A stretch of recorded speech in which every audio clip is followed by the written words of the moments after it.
Good evening, everybody, and welcome to your Wednesday night motorsport. What a week it's been, or a few weeks, I should say, leading up to the big one tonight. We're in downtown Chicago for round 6, race 7 of the RSRA Super2 E-Series. And what a circuit to be at, the new Chicago Street Circuit, brought to you by iRacing, actually designed by iRacing for the NASCAR boys over there. And what a circuit it is. The 90-degree corners really catching the drivers out, seeing a lot of wall scrapes and a lot of people missing the brake markers. They're a big one around this circuit. Not many to go by. You've really got to pick them by the tip of your nose as you whiz past them at 1,000,000 miles an hour. Matt Davis, JP, joining you tonight in the booth for what is going to be an absolute cracking 73 laps of this grueling long circuit. JP, another week in the broadcast with me, mate, clicking on the buttons and talking the technical sides. Thank you very much for joining me. Matt, how are you? And good evening to all our viewers around Australia and around the world. Yeah, tonight should be an absolute cracker of a race. Last night was absolutely brilliant, a nail biter right down to the end. Tonight, I'm expecting no different. No different tonight, that's for sure. The boys really are showing what they are capable of and showing what it takes to really compete in the Super Series. And don't be surprised, ladies and gentlemen, if you don't see a few of these guys like David Nash, Simon Vella, that actually do step up next season and head on to Tuesday night motorsport. The pace that these guys are showing are absolutely brilliant. We'll get into the nitty-gritty business for the new circuit, though, and see what this race, this 73-lap endurance race, is all about, ladies and gentlemen, and find out what the drivers have got in store for them, track temp-wise, what date we are racing on. And there it is, 3.5 kilometres in length. So not an overly long track, but it's tight, and doing this for the 73 laps that they have advertised for there, obviously time pending as well, depending on safety cars.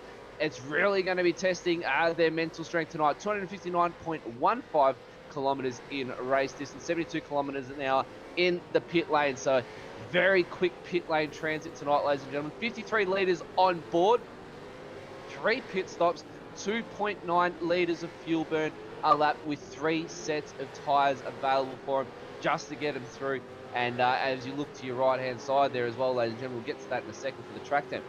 28th of July 2021 for the race start, or the race day I should say, starting at 2 o'clock in the afternoon, so nice and hot with the air temp at 28 degrees over there, but the track temp, ladies and gentlemen, 51 degrees, absolutely scorching, and that's why they've got the 3 sets of tyres, because that is going to be absolutely chewing those Dunlop slits out there. Northeasterly wind direction of 13 kilometres an hour, and JP, 73 laps around this circuit with a 51-degree track temp.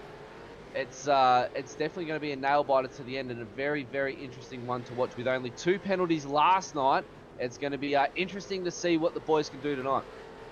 Yeah, absolutely. They're going to have their work cut out for them, and it's 3 sets of tyres in total. They've got 1 set of tyre to start on with, and then they get 2 sets of tyres to choose between their 3 stops. So it's going to be a tyre management, a fuel management race, and very much a strategy-based race tonight.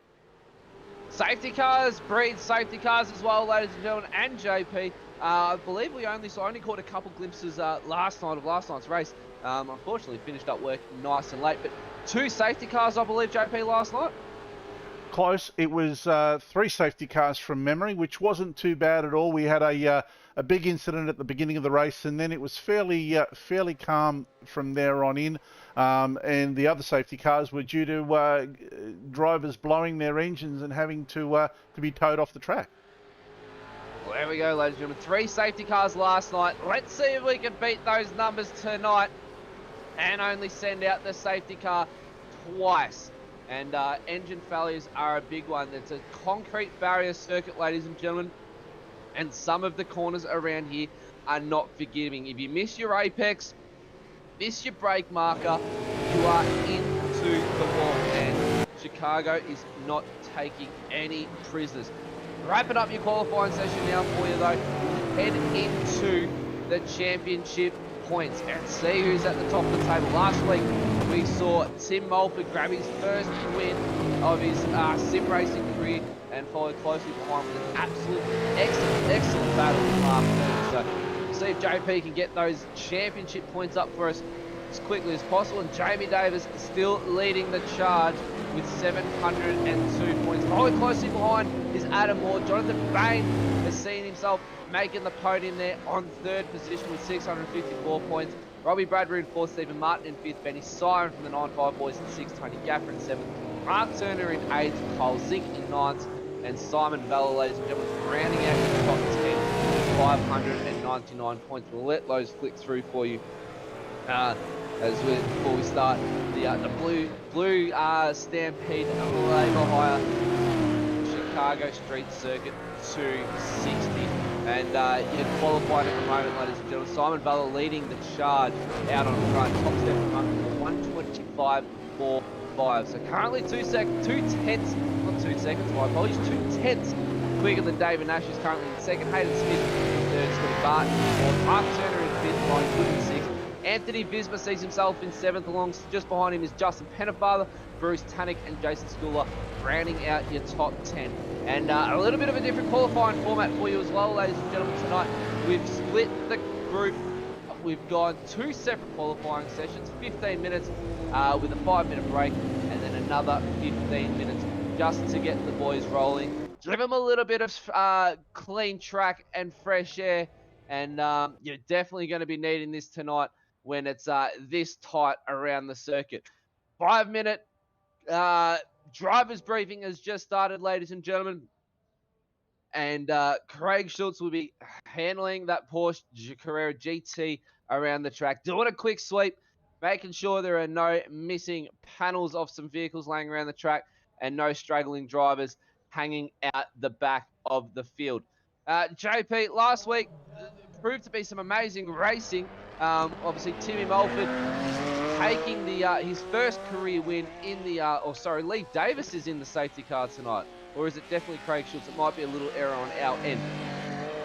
It's Lee Davis in the safety car. So Lee Davis is in Wednesday night, doing the double duties in the Wednesday night motorsport. And it's good to see a new safety car driver out. Let's hope he hasn't had too much drink tonight and doesn't bin it going through one of the corners. We know he's renowned for that, doing a little bit of mowing on the grass. So that there's no grass to mow here, but he might be able to scuff up a few of the concrete barriers. And I believe JP would be extremely upset if he did that, because the SimShed broadcasting livery on that Porsche would be a little bit worse for wear. JP, last week, the boys provided some good racing. Timmy Mulford taking out his first win of the season and his career. A little bit of a target on his back, but a little bit of motivation to maybe even take out tonight's race win.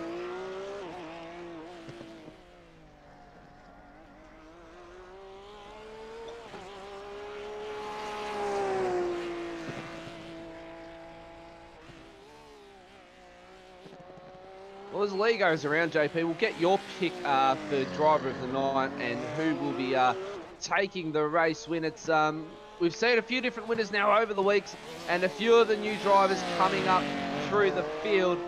So we'll get your pick on for driver of the night, who might be driver of the night at the end of the night, and who's going to be taking out the race win.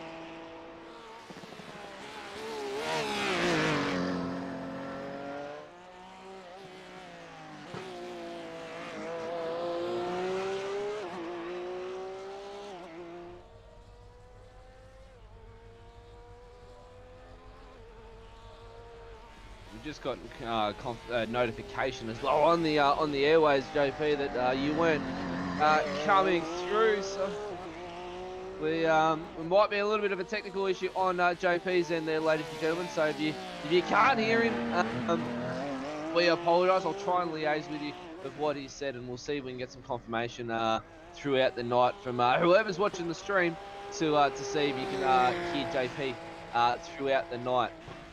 But driver of the night or winner of the race, it's going to be a tough one, that's for sure, JP. And you don't know who's going to be who's going to take out the race win tonight, and that's what's going to make this series so interesting. It's a variety of different winners every week, and there's always different people inside the top 10. And sometimes it's not all about being inside the top 10. We saw Cameron Jones last night starting from pit lane, ladies and gentlemen, and making his way all the way up to third position and grabbing himself a podium.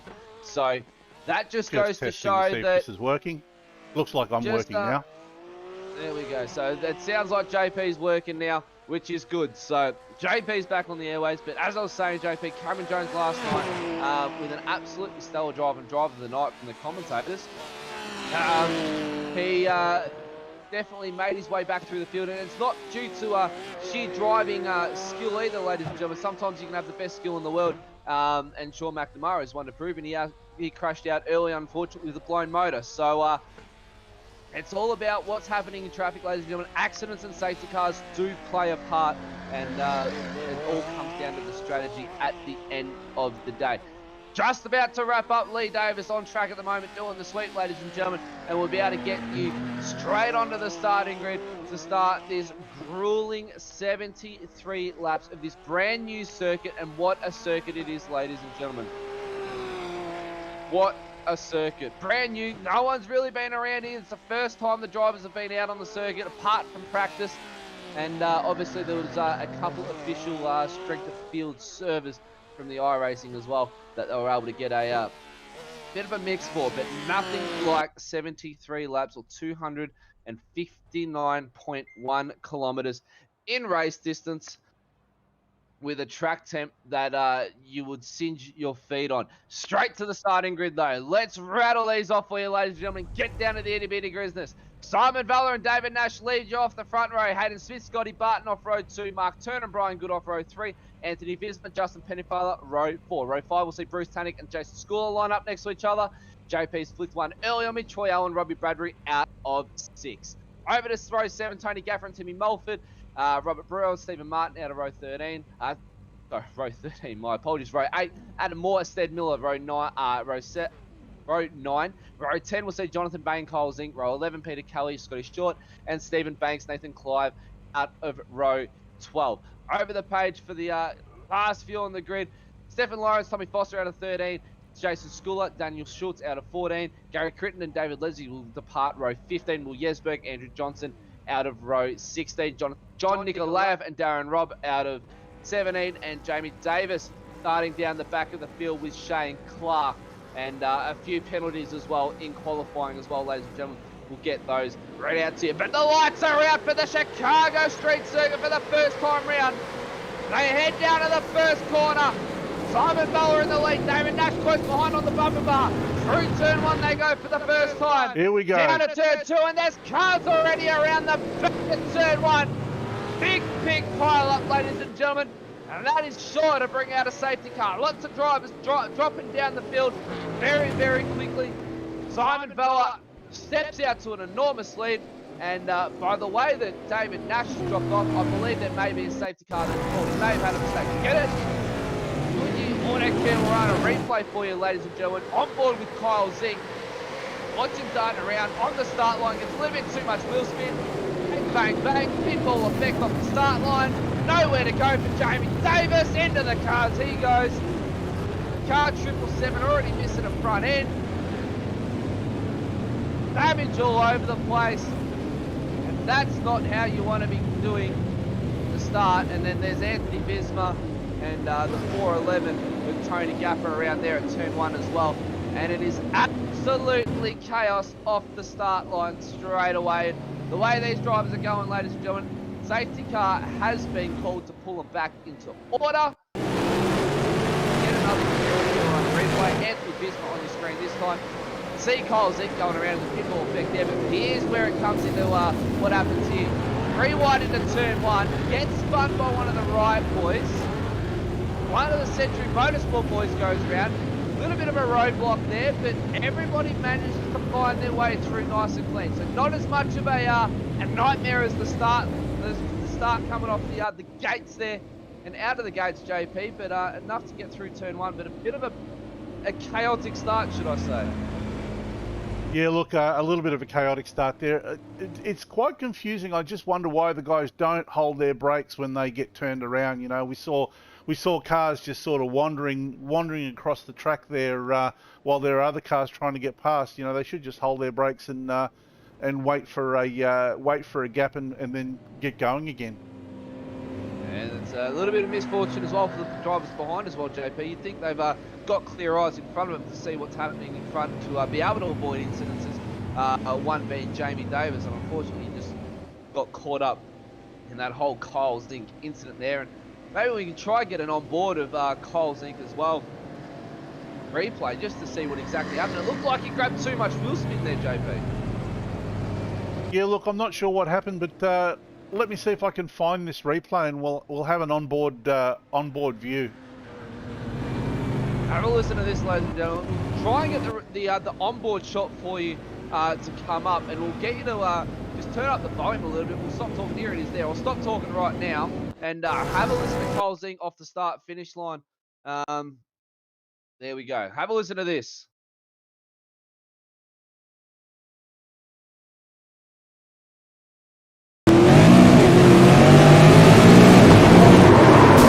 There wasn't too much wheel spin. There was a bit of contact there by one of the middle finger racing boys and just gets punted into the wall. Jamie Davis with an app just comes to a screeching halt.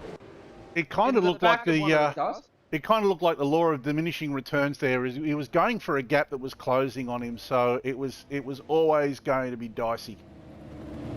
Dicey, it's trying to get those positions off the race start can be crucial as well to get yourself into turn one, but a move that may have been, or an incident that may have been able to be avoided, JP, just with a little bit of etiquette and just pull the right foot off the throttle a little bit. And that was a good shot there of how quick Jamie Davis came into that pack right there, and he came in a million miles an hour like a bat out of hell, ladies and gentlemen.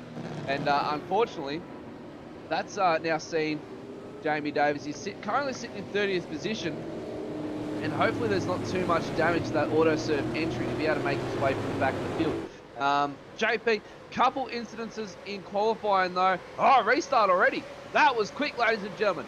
Back to the restart quickly. We'll get those incidences for you. Simon Bell led him into turn one for the second time, or third time should I say. David Ash following close behind, and Hayden Smith, his teammate, protecting him from Mark Turner from the middle finger racing there in fourth position. Scotty Barton, Brian Good, Justin Pennefather, Bruce Tannick, Robbie Bradbury, Timmy Mulford be rounding out your top 10. But David Nash all over the back of Simon Bell now. Has a look up on the inside. Buck it into third gear, send it through. Can't get it done there. Very opportunistic move by that man right there. If he was going to get it done, to make it stick, it would have been even better. Up the back straight they come. You see right down the front straight coming down here.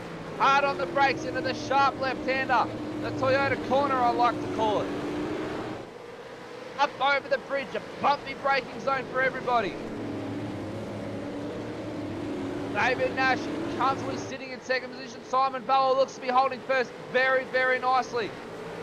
Cold tyres are a big issue as well, ladies and gentlemen, around this circuit. The circuit is not forgiving on tyres, and especially cold ones. They take a little bit to warm up, especially lapping in about the 120s, 130s. Looks like Troy Allen's come to grief already, so not sure what's happened there. All right, Troy Allen the long way around the big left sweeper, and he's come to grief at some stage. Got a little bit of front end damage as he looks to have a big slide, but that's another tricky corner to get through as well, ladies and gentlemen. That's a corner that'll catch quite a few drivers out. Through the final corner, they come onto the main straight to start lap 4. The laps tick away nice and quick around here as well, ladies and gentlemen. So be prepared for an endurance race out on track. But it's going to tick away nice and quick. Justin Pennefather though, getting the move, or getting Bruce Tannick up on the inside of him. Simon Bell, 127.72, fastest lap. A little bit going on the restart here, ladies and gentlemen. What's going on out on track, should I say? It's red, yellow, the whole way down my timing sectors. And there's too much to even commentate on right now. I don't know where to look. Dustin Pennefather, currently sitting in 7th position, had a very good race last week at Old Park. Tommy Foster on your screen now in the Penrite entry. Currently sitting down in 16th position. Got Nikolaev from Dragon RC, boys. He's down in 27th. Just gets the move. The position taken away though by Jamie Davis. Jamie's car is looking a little bit sad there, but it doesn't look like it's carrying too much damage. So yeah, keep an eye on Jamie. He's sure to carve his way through the field tonight. Looks like a bit of damage on the passenger side of the vehicle as well, JP. A little bit of front splitter damage as well, so hopefully that doesn't affect him too much. John Nikolaev though, almost taking out the wall. That's as close as you want to get around here, ladies and gentlemen. But back to the leaders right now. Bruce Tannick humbly sitting in 3rd, and Nash applying the pressure to Simon Bella. Scotty Barton, 126.17 for Scotty the man, and he's on a roll at the moment. Let's keep an eye on him as well, ladies and gentlemen, to see what he can give to Hayden Smith, who's currently in 3rd. Yes. Sorry, I messed that up before, ladies and gentlemen. It wasn't Bruce Tannick, it's Hayden Smith in 3rd position. JP, you were going to say? Yeah, Scott knows what the deal is tonight. It's a 73 lap race. I actually had a chat to him before the race, and we were talking about buying a ticket there to the last pit stop. So if he can be there or thereabouts, he's got pretty good pace. Well, that's the main game, or the aim of the game around an endurance race, ladies and gentlemen. You can buy yourself a ticket to the last pit stop. You know you're going to be roughly home free, and that's when you're going to be on fresh tyres too. So the car's going to behave exactly how you want. The track's going to be nice and rubbered up, and the car's going to really want to hook. But on a 51-degree track temp, and only going into the afternoon, ladies and gentlemen, it's going to get hotter as well. So just keep an eye on that. We'll try and keep you posted on what the track temps are going to be as they progress through the 73 lap race. Bruce Tannick already coming into the pits at penalty. There we go, drive-through penalty. That's a drive-through penalty for contact with car 6 on lap 1, turn 1. So that was the instigator there of all of that carnage. Anthony Visma. There we go, and that's the Anthony Visma incident right there, JP, ladies and gentlemen.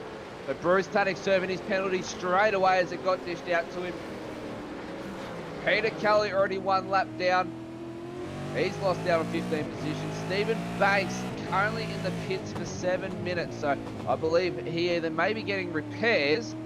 He's 5 lap down. So he may be either getting repairs or he might be pulling the pin on the race. So Simon Bell still leading your race, ladies and gentlemen. Over David Nash and Hayden Smith. Scotty Barton in 4th, Brian Good at rounding out your top 5. Justin Pennefather's got the move done on Robbie Bradbury. Oh, look at that in the background. Big slide. Big slide by Troy Allen. And around he goes. Jamie Davis gets caught up in that as well, ladies and gentlemen. Jamie Davis gets caught up in that incident. And all those positions he made up. He is now lost. He's back down to 28th position. Let's get a Goodyear auto camera on a replay of this one. Is this an instigator of Jamie Davis? It may just be. Up on the inside. And bang into the back bumper he goes. You know what? I think we need to have another look at that. I don't know whether Jamie tagged Troy or not. Let's see if we can see that from a different angle. On a different angle we shall, ladies and gentlemen. And Andrew Johnson collects Troy Allen on the way through. That's not what you want to do. Let's try and get an onboard shot of Jamie Davis here. See if he actually gets tagged by tags Troy Allen. There it is. Just a slight little bump on the rear quarter, ladies and gentlemen. And that was enough just to send Troy Allen around, and everybody had to do the dicey move and rub it up against the Toyota wall. Troy Allen now into the pits after that big shunt by Andrew Johnson. Jason School, though, sitting 22nd position. There's a car off the back there, almost loses it. And that would be Gary Crittenden. Gary Crittenden saves it. Yeah, look. Coming into turn 4. Turn 6 is going to be the passing opportunity of the race here, but also, look, if you get a little bit too deep under brakes there, you run the risk of understeering and just driving straight into the wall, or like what Jamie did, you know, unfortunately just tagging the back of another car and then turning them around. Going to be a tight one around here, JP, and ladies and gentlemen. Try not to tag a car is going to be the main aim of the game, to try and keep yourself clean. And don't forget, ladies and gentlemen, the bonus points. If you don't make a mistake, you have a clean race. There's a 5 extra bonus points that go straight towards your championship. And I just got notification in my ear there is a drive-through, and I believe that's Jonathan Bain. Would I be correct? No, it is actually Jamie Davis, 92 for contact on 105, which is Troy Allen. Well, there we go, ladies and gentlemen. So Jamie Davis is going to be trying to do the hard yards. Jonathan Bain already in the pits, lap 8. Quick stop. Might have been we do have fast repairs available as well, ladies and gentlemen. So one fast repair available, and maybe Jonathan Bain may have just taken that to give himself a bit of an opportunity. I was doing a couple laps with him on Monday night as he was struggling a little bit. So was I to get the hot lap done for last night, but unfortunately I wasn't able to commit to that one. So JP had to take the reins for that one, and I wish we could have made the and there we go. That's exactly what I was talking about. Just understeering into the corner there, and then taking out the car on the outside. Jason Scola might be seeing himself to a trip to pit lane on that one. And look at the amount of damage he's copped off that one, ladies and gentlemen. There is not a single straight panel on that one. And he's pulled out onto oncoming traffic as well. And Gary Crittenden did extremely well to avoid the front end of Jason Scola there. Good on you, Gary Crittenden, on that one. Good to you, Auto Care. We're on a replay, ladies and gentlemen. And you just see Jason there on the brakes, too late. He's locked the back up, and that's all she said. That's all she wrote. That is exactly right. And then gives one of the drivers a little bit of a tag for good measure on his way out to try and rejoin the race.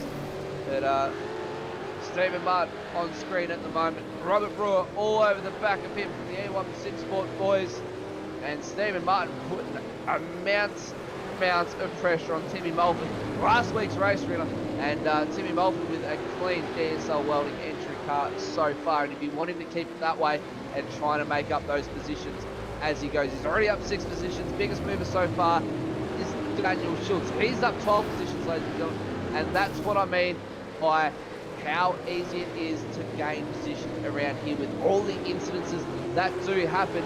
You might get yourself a free pass by 2, 3, 4, maybe some 10 positions, and that's exactly what's happened to Daniel Schultz. He's up now 16 positions into 12th. Just had a comment here from David Kirby about turn 6. Turn 6 equals, I can't actually say what he's what the emoticon is, but it rhymes with pit.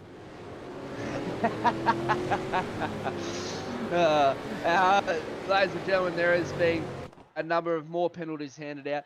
The 411 and the 28. So the 411 of Tony Gaffer and the 28 of, who may the 28 be on my screen here, ladies and gentlemen? That would be Mark Turner. So the 411 of Tony Gaffer, the number 28 of Mark Turner have got a drive-through penalty for the misuse of comms. Now the car 123. Sorry to interrupt you there, That's Matt. all right. Simon Bowler and David Nash all over the screen. So I'm trying to read penalties off my phone here, ladies and gentlemen, as they get handed out to me. Simon Bowler is now under immense pressure from David Nash as they come into the final corner to see the maiden straight to start. Lap 11 of 73, ladies and gentlemen. David Nash looks to have lost a car lead through the back sector there, the last sector. Into turn 1, we'll see how they fare out here. Looks like David Nash might be faster through the middle part of the circuit over Simon Bella. We'll see how that goes through the race, but they've skipped away from Hayden Smith. They're out to a 3.6 second lead, the two of these. Car 123 and car 92 for a drive-through penalty for car contact. So that would be Bruce Tannick, and car 28 will be, off the top of my head, ladies and gentlemen, having troubles remembering numbers tonight. Mark Turner. So, sorry, not car 92, my apologies, that's Jamie Davis. So car 123 and Jamie Davis in car 92. Bruce Tannick, Jamie Davis drives the penalty for car contact. And then again, car 420, which would be the misuse of comms. Car 420 would Have be a look at Gary this. Crittenden. And we're on board now with Stefan Lawrence. Stefan Lawrence all over the back of Schultz, and Schultz just has a little bit of a nudge of the wall. And how's this, ladies and gentlemen? Oh! Stefan Lawrence! Stefan Lawrence with a big, big slide behind Schultz, manages to save it, taps the wall for good measure, and loses immense amounts of positions. A number of positions lost, and there's a lock-up on the inside there by Troy Allen. Almost grants Lawrence back one position. And Lawrence is going to go through the field to try and get that all done again. Yeah, Stefan was really marching through the field, did really well, but that little incident has just set him back. He's just got to take a deep breath, regroup, calm himself down, and get back to business again. Back to business he will get eventually, as we're now back on board with Timmy Moulton, Timmy Martin, and Robert Brow for the battle for 9th position, ladies and gentlemen. Anthony Visma with a little bit of a scrape at the wall there. He's currently 1 lap down. Yesberg 1 lap down. Troy Allen 1 lap down. And then you've got John Nicolaev 5 laps down. Peter Kelly, which is 7 laps down.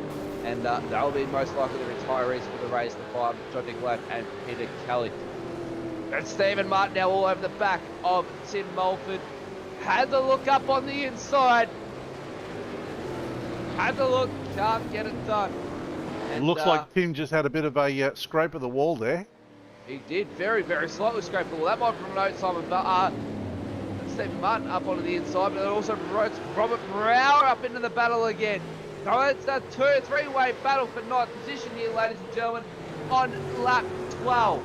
I was going to say, staying to the inside there, going into into turn 6, is just going to really wash off too much mid-corner speed through there. But Steve Martin made it work because it looked like Tim Mulford hit the wall there, and Steve was able to sort of keep up with him. Watch this battle a little bit closely, ladies and gentlemen. We might go up to crank up the volume because we know it's going to be getting interesting as the race goes on. Alright, and 5 more laps as I just get notification in my ear as well till the first lot of pit stops. So watch this battle closely. Simon Bella coming up over the bridge, and he's getting immense pressure handed to him by David Nash. We'll stay on this one and watch how this folds out over the next couple laps, ladies and gentlemen. So we've seen this a few times. David Nash seems to fall back on the first half of the lap, but he sort of makes room back onto Simon Vella for the second half of the lap, so you can see where their strengths and weaknesses are. Now, with the safety car that came out, it was only the 1 lap, so they should be able to get 18, maybe 19 laps out of the tank of fuel. These guys are going to be very limited on their fuel. They're going to, it should be somewhere around about 18 laps per tank of fuel, which means they're going to have to be very careful on their cool down lap. Yes, very, very careful, that's for sure, JP. And we saw last night a few drivers pitting a little bit early just to try and get the jump and pray for a safety car and try not to turn into a 4-stop race. And luckily enough, they got that grant, and there was an extra safety car to make it 3. So they were very, very lucky on that instance. But David Nash here, he's already dropped off the back. He was all over the back of Simon Bella. But as JP said, ladies and gentlemen, just a little bit of weakness in certain parts of the track, and that's what makes racing these V8 supercars so interesting. These guys have driven a flawless race so far, only lap 14 of 73, ladies and gentlemen. Long way to go. The concentration levels are going to have to stay high, that's for sure. And lap traffic is starting to start. look at that. Oh, Darren Robb puts himself across the track, and Simon Butler and David Nash would have had a heart attack coming around the corner to see that. And that is a very, very fast part of the track, ladies and gentlemen. You're on full noise as you click third gear to the right-hander before you click it into fourth and go around the long sweeping left. And it's a blind right-hander. You can only see the apex, but you don't see the exit of the corner until that there's a little bump on the right-hand side right next to the apex until that bump shoots you out. But Adam Moore, the inside of Daniel Schultz there. Daniel Schultz fights back to come up on the inside now. Have a look at this, ladies and gentlemen. Too wide through the tightest part of the track. Oh! And there's a car around. That's Nathan Clive. No, that's Nathan Clive. My apologies. Nathan Clive goes round. Try and get a good run and replay of that one, ladies and gentlemen. Just got a tap as they were going through there. It looked like Adam Moore had to slow down a little bit too much, which probably had Nathan Clive checking up. So and the car behind him just tagged the back of his car and turned him around. Big check up here by Nathan Clive.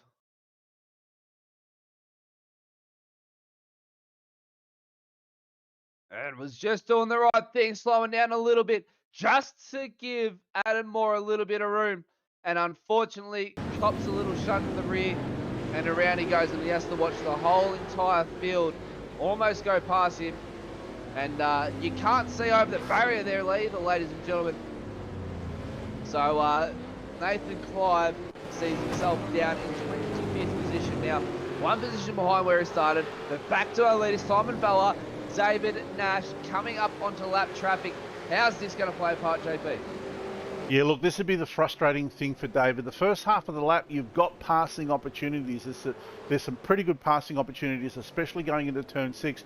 But from turn 6 on, it gets much harder to be able to pass the driver. So, and this is where David's probably a little bit stronger than Simon. So it would be starting to get a little bit frustrating for David. He's just going to have to, once again, just take a deep breath, focus, and carry on, and just keep pressuring the back of Simon. Just got notifications as well through my ear, or should I say my phone, sorry. Ladies and gentlemen, JP, the car number 119, drive-through penalty for car contact on car 14. So that is Tommy Foster on Nathan Clive, that incident that you just witnessed, ladies and gentlemen. Now this is going to be pretty interesting. We've got Simon Vella and David Nash coming up onto lap traffic now. They would have been shown the blue flags. Gary Crittenden would have been shown the blue flags. If he doesn't get out of the way and do it smartly, he will find himself taking a tour of the pits. Blue flags must be abided by, even though they are given by iRacing, ladies and gentlemen. So we'll watch what Gary Crittenden does here. And it's lap 16.73 coming over to start lap 17. The pit windows are starting to happen. You're going to start watching people dive into the pits. Gary Crittenden, though, what's he going to do here? Is he going to let the boys pass in turn 2? Makes a little bit of defensive line, might be his driving style. Runs it a little bit wide. Simon Bella showing in the nose to let him know that he's there. David Nash playing patiently, though. David Nash could capitalise on this if Simon Bella gets held up behind Crittenden too much. It might be waiting for turn 6. Now the rules state... What happened. Oh my God! Oh, Gary Crittenden into the front end of Simon Bella. And that's going to see Simon Bella with him. Mounts some damage on the front of that Century Motorsport entry. I was about to say the rules state that the car that's being passed must get out of the way within 2 sectors of the race. Now, Gary Crittenden was in front of Simon Vella for a lot longer than 2 sectors there, so race control will come down hard on him.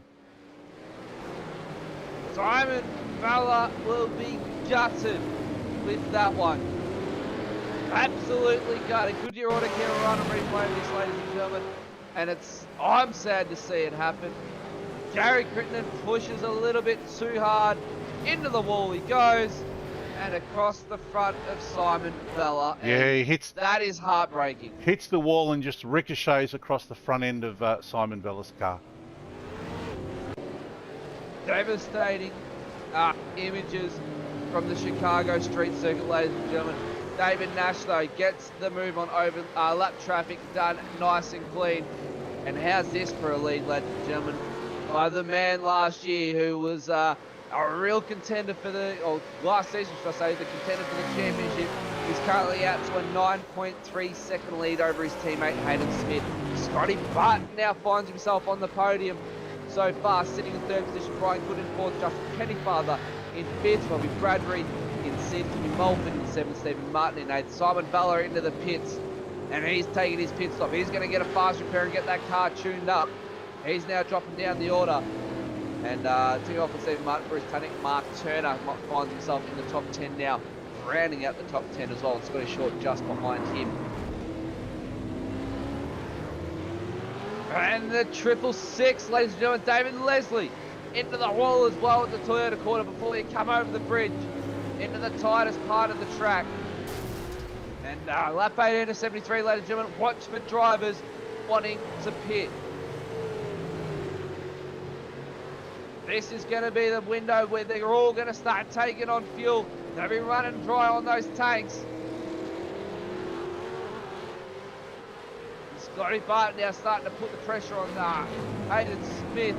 What do they do here? Fly it through one more time for another lap. Watch this battle right up to pit lane as we quickly head over to Kyle Zink, ladies and gentlemen. Really nice recovery there from Kyle after a really bad start. Very, very nice recovery. Did that over and underworking for him. Daniel Schultz is the position he's battling for here. Daniel Schultz loving this move right now on the inside as they come into the tight part. Really smart from Kyle there to back out of it and know what Daniel was about to do. So he's backed out of it, got in right behind Daniel, and they continue racing on. And there we go, JP. Exactly as you said, Gary Crittenden sees himself taking a trip to pit lane for disobeying the blue flag rule, and unfortunately might be costing Simon Have a look at this. The race win. Look at this, ladies and gentlemen. Cole Zink now up on the inside of Daniel Schultz. A little bit squabby from Zink. Up into turn one as he gets the move done. Daniel Schultz going for the over and under. Can Daniel Schultz stick it on the inside up into turn two? Cole Zink closes the door nice and quick.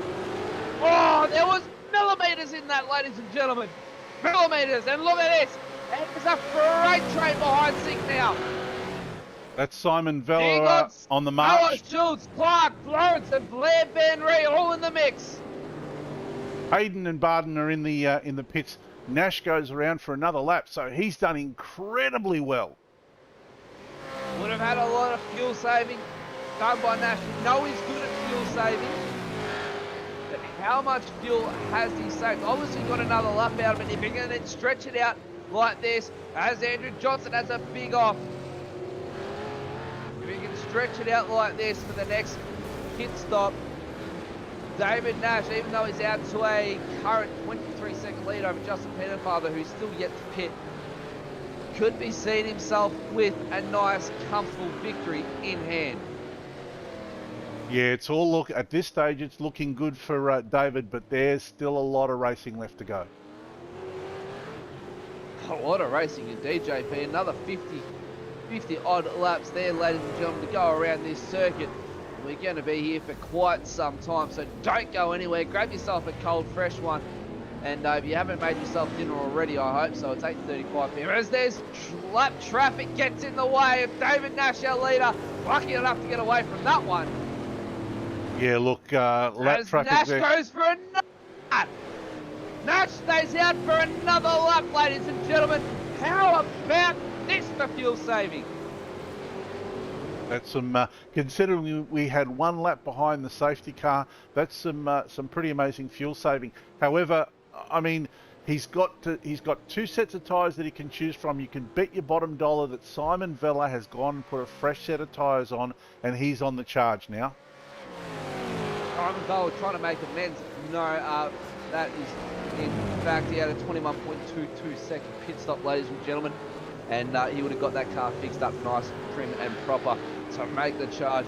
Car 088 drive through penalty for car contact on the 911. So Shane Clark with a drive-through penalty on the 911, a lap 15. So the 911, that would be, JP, if you can find that number for me, that would be David Nash on lap 15.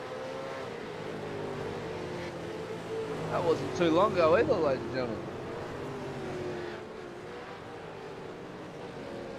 119, sorry, my apologies, ladies and gentlemen.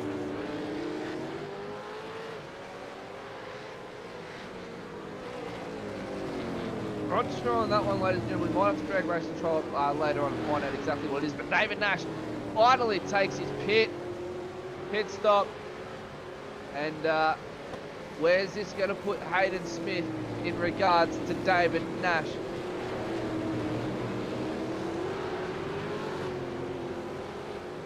Hayden Smith on the charge to try and make up. There we go. David Nash in the box. Car 420 disqualified for not obeying the blue flag and causing a crash. So Gary Crittenden, his night just goes from bad to worse. Hayden Smith now coming around to the final couple quarters of the track. David Nash currently in his pit stop. He's about to get out of it. Pit stop, he's on the jacks. He drops off him 23.58 seconds. He's moving, he's out of the pit lane. Where's this going to put in relation to Hayden Smith? Hayden Smith about to come across the start finish line. David Nash around the first corner, and Hayden Smith a good 10 seconds, 9 seconds down the road. 9 and oh, hang on, make that 13. That's 9 seconds. My apologies, ladies and gentlemen. My timing board's just catching up, jumping all over the place. But 9 seconds down the road, so Hayden Smith did very, very well not to lose any more time than he did over to his teammate, who is currently in first position. But he's got Scotty Barton all over the back of him, and the man on screen now is on the comeback. Look at that, ladies and gentlemen. The car's all fixed up. He's used that fast repair. He's probably whacked on a fresh set of tyres, and he's on a charge. Last time round, 127.69. So plays a 127.84 to Hayden Smith. And Timmy Mulford with a spin. Timmy Mulford with a spin. And that's not how he wants to be coming into the Chicago Street Circuit, especially coming off a win from last week.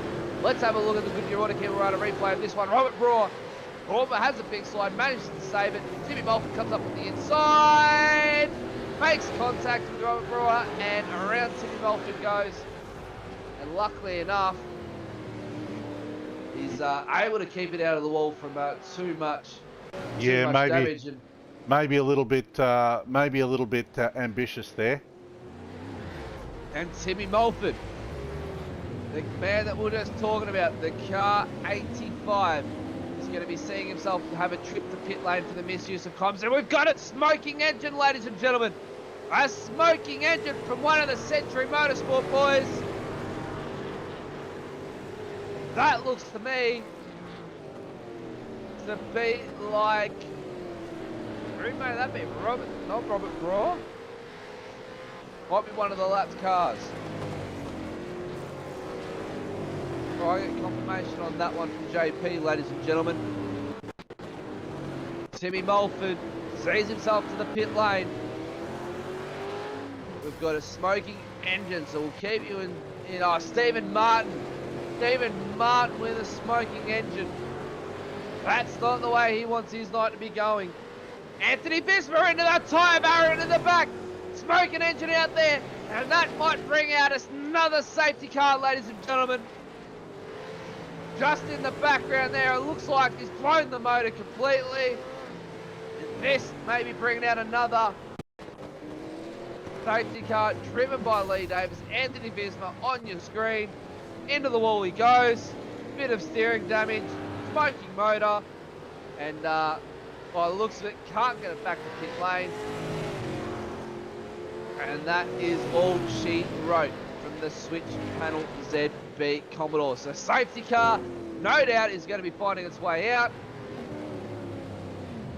We'll wait for the call on our side of the screens, ladies and gentlemen, to let you know. As the 411 goes for a hot dive on David Nash, doesn't realise the safety car has been called, and there it is, ladies and gentlemen. Safety car has been called. Lap 24 of 73. And this is going to throw the strategies, the fuel strategies, the tyre strategies, everything right the window again. Go, Pete. Yeah, it's that safety car was always going to happen. I'm just talking to race control at the moment. A little bit too much misuse of comms going on tonight, and of course 420. Unfortunate for him, but he really had no business trying to race the leaders. He was way down the order, and unfortunately, when you try to race the leaders and you take the lead car out, that's never going to end well for you. Race control are always going to come down hard. And we've got a driver waiting on standby, JP. We might just drag him down into the booth. Troy Allen from the Middle Finger Racing Boys. Car 105. Troy Allen joins us in the booth as a special guest of one of the drivers. Mate, while we're under safety car, we'll have a bit of a chat, mate. Not the way you want your night to be going, currently retired from the race. No, definitely not what I had planned for my holiday in Chicago, that's for sure. Mate, talk us through what happened, mate. What ended up putting the number 105 into the pits? Some would say the nut behind the wheel, but I think it was a combination of, everyone was just a little bit out of control at times, and I ended up getting hunted and black flagged for too many incidents from everyone else hitting me, basically. All right, that'll do it, mate. That'll do it, mate. An insight to Chicago. You're the first driver to join us tonight. We've got JP who's done some laps, and I've done some laps to get an insight. But from an actual driving, racing point of view, from yourself, what's it like to handle one of these around the circuit such as Chicago, a concrete prison, if you'd like to call it, and then you throw in the mix 40 other drivers. It's going to be a bit crazy. I wouldn't call it a prison, because prison can actually be fun because you can play games. But here there's no games to be played. It's win or death basically. But look, it's a fun track. It really is. If you get it right, it's very rewarding. But if you get it wrong, it's pretty much crucifix and say your prayers. Mate, well, we appreciate you joining on us. Just before you go, mate, your tip for who could quite possibly be the race winner tonight? No favouritism, obviously. No favouritism, but cycling through it, having a look at the lap times, it's at the moment David Nash is pretty consistent, but I mean, it's really hard to go past. I mean, some say it might be biased, but Mark Turner, he's shown some good speed and really good life on old tyres too. Good life on old tyres between him and Timmy Melford, that's for sure. He's also shown quite a bit of race savvy too, and pulled out a little bit of good strategy in the last couple of races. So definitely worth a look at. But have a look at this. Simon Vella is back up into 5th place. Well, there we go, JB, and ladies and gentlemen, that's one to watch. That's for sure. As we get a few wave rounds for some drivers here.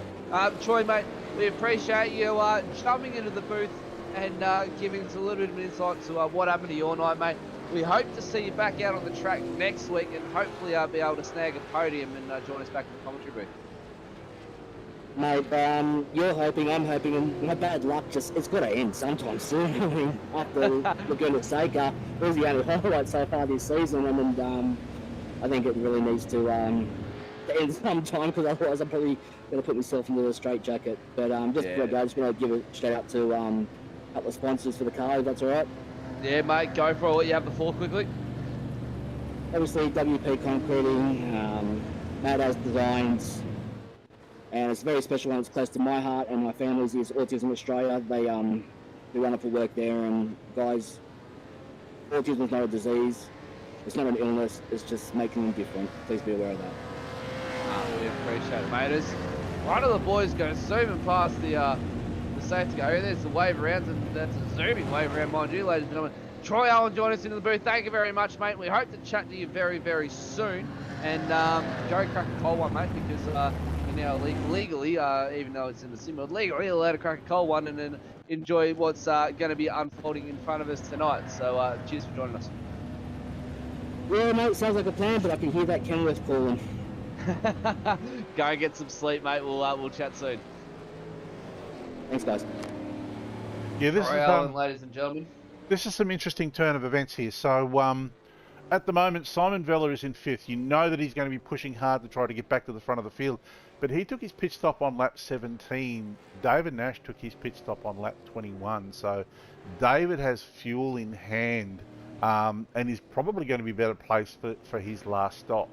So yeah, this sector of the race is going to be very interesting moving forward. Yes, very, very. It's the pit strategy is everything in these enduros, isn't it, JP? Yeah, 100%, and absolutely. With the safety car coming out a second time now, it's pretty much going to give everybody a get out of jail free card. Everyone was going to be fuel compromised for their cool down lap, and in this series, you must perform a cool down lap and come back to the pits at the ER after the race is run. So that's given everybody like I said, it's given everybody a get out of jail free card there, but it's still about saving fuel and being able to be stationary for the least amount of time on the last stop. Well, that's what we're going to have to be waiting to see, ladies and gentlemen. What's going to be happening in those dying moments? Car 34. Car 34, who would that may be? Car 34, Scotty Short. Scotty Short, ladies and gentlemen, disqualified due to a disconnection from the race. So Scotty Short's internet, the U-Picks, as Zach Caban and myself like to call them, the NBN network, they have not played in favour of Scotty Short tonight, and unfortunately he's dropped out from the race and unfortunately copped a disqualification. And as the safety car goes around for yet another time, ladies and gentlemen, trying to get these waiver rounds by, we'll good shout time to give some shouts to some sponsors as well, JP. That would be the Goodyear Auto Care Warana, the Nationwide Technology Systems Racecraft Simulations, BSL Welding Services, Blue Stampede Labour Hire, who is also our round sponsor for Chicago Street Circuit 160, Dragon RC, Devon Stones Designs, and the boys over at FU Suicide, raising suicide awareness for men's mental health. So go support those guys. They're doing such a great cause over there, and selling a heap of stickers and merchandise will be on the way very, very shortly too. SDK Gaming for all your overlays, ladies and gentlemen. Track cams for Gourmet, providing some of these amazing camera angles around the downtown Chicago, and obviously Sim Shed Broadcasting for everything they do. JP? Yeah, look, we've got somebody asking a question here. Brad Newman's asking, how did I get the livery on the iRacing safety car? It's not the iRacing safety car, Brad. We use a live safety car here, so it enables us to paint whatever we want on the safety car. The only thing our safety car does miss, mate, is those beautiful yellow or orange rotating lights on top of it. But other than that, there is we should probably get safety car printed on it somewhere. Just so well, there it is. Actually, it is. It's on the side next to the sim shed. So there we go. The safety car is printed on the side. So that's a new one that I just learnt tonight, ladies and gentlemen, for the first time. And I've been commentating for this series for how long now, JP? Probably too long. Safety car, by the looks of it's gotten rid of all the waiver rounds. Anthony Bismarck, Andrew Johnson in the pits along with Troy Allen, John Nicolaya from Here we go. Quite some time now. Safety car departs from the field. David Nash resumes control. Now, another thing. How's he going to go? Another thing real quickly, Brad, by having our live safety car, it enables our drivers to be able to pit immediately when the safety car is deployed. They don't have to stay out for an extra lap behind the safety car. So it plays a little bit more into a bit more strategy for us. It's just like what happens in the real life as well. David Nash has got control of the field. Through the final corner he comes, takes a nice tight line, and then plants it on the pedal, gets the car nice and squared up. Hayden Smith follows suit. Those boys are talking in the booth over there. Scotty Barton, though, goes with him, along with Brian Good, and then Simon Bella sitting down in 5th position right now. What's he going to do? He's going to be on the charge. He's going to be hungry. But David Nash gets the jump on his teammate, Hayden Smith. And David Nash with some pace around the streets of Chicago. Crowds are out today, ladies and gentlemen, on the sim world. Scotty Barton sitting comfortably in 3rd position. That looks very, very slow, doesn't it, ladies and gentlemen? And JP, and might just be taking a little bit of care, but the gaps. There's not many reds. There's not much going on. It's might be another safety car. We'll have to see how they handle this corner right here, ladies and gentlemen. It might be another safety car has been called, but there's not too many moves going on. So we think there may be something going on out on track. They're taking the corners very tight, not taking the right racing lines to begin with. So we'll get confirmation from race control here, just to see what's going on. But the pace definitely seems to be off. Definitely off here. We'll see what they do this time around. We might be able to see the safety car, and as we just get race control contacting myself, 088 misuse of comms drive through penalty. So that doesn't bring out a safety car, or the reason why these drivers are going slow, JP, but no safety car. So it looks relatively slow from my end, ladies and gentlemen. Let us know what it looks from your end. David Nash though now on the loud pedal. They're off and running. Maybe a misstart or something, or miscommunication from race control, that's for sure. But the race seems to be going again. The moves are on. Jason's Schooler on your screen at the moment. He's got a lot missing off that Century Motorsport entry. Front bonnet's missing, rear boot's missing, the wing's missing. Every pedal about strapped up on that car. Daniel Schultz sitting at 13. Jamie Davis with no boot either. Jamie Davis doing it tough out there tonight, ladies and gentlemen, but still managed to put pressure on Daniel Schultz.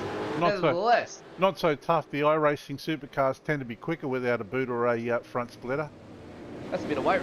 That's a bit of weight reduction, isn't it, JP? Bit of weight reduction there.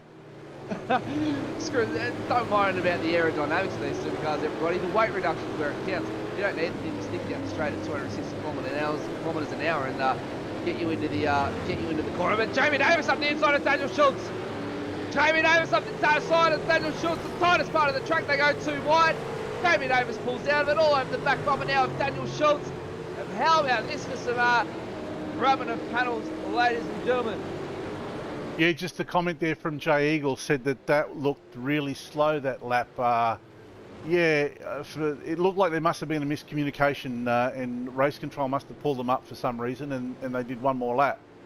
Here we go. Jamie Davis has got a good run here. Jamie Davis got a good run. Daniel Schultz has a slide. Now protects the inside from Stefan Lawrence. Stefan Lawrence is going to go to the long way around the outside. Line him up for turn 2. Gets the good run. Schultz, not so good of a good run, and will have to yield coming into turn 2. But he's all over the back of Stefan Lawrence. And how about that for some space between the back bumpers? Justin Pettifather now out on your screen. Bruce Tannick just behind him. In front though is Brian Good, and just in front of that is Simon Feller. Lap 27 as a multi-car call-in right after the safety car is post-race investigation. And I just got informed from race control. So lap 27 has a multi-car call-in start after safety car is post-race investigation.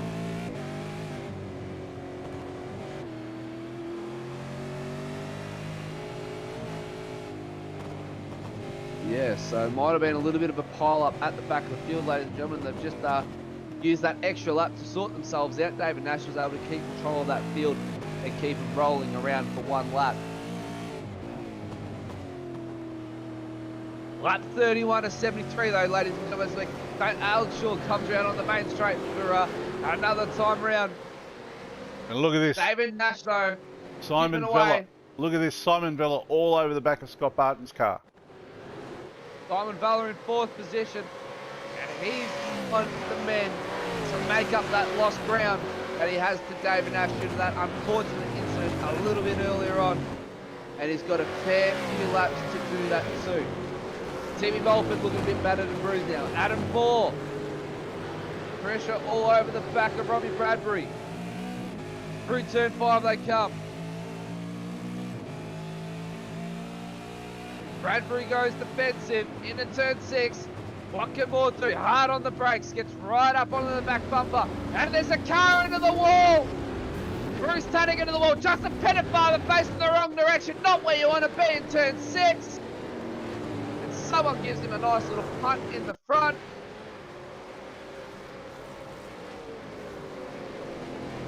Let's get a good year order camera on a replay of this one, JP. Talk us through it.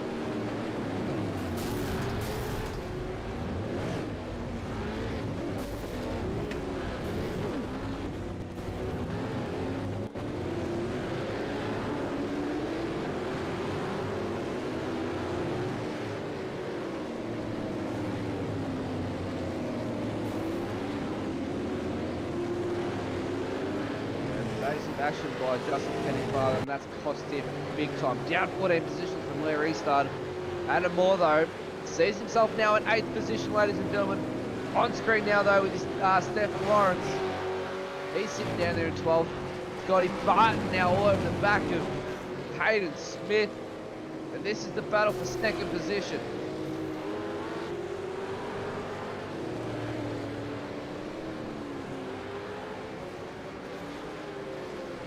Simon Fowler has to look up the inside of Bud, doesn't get the move done.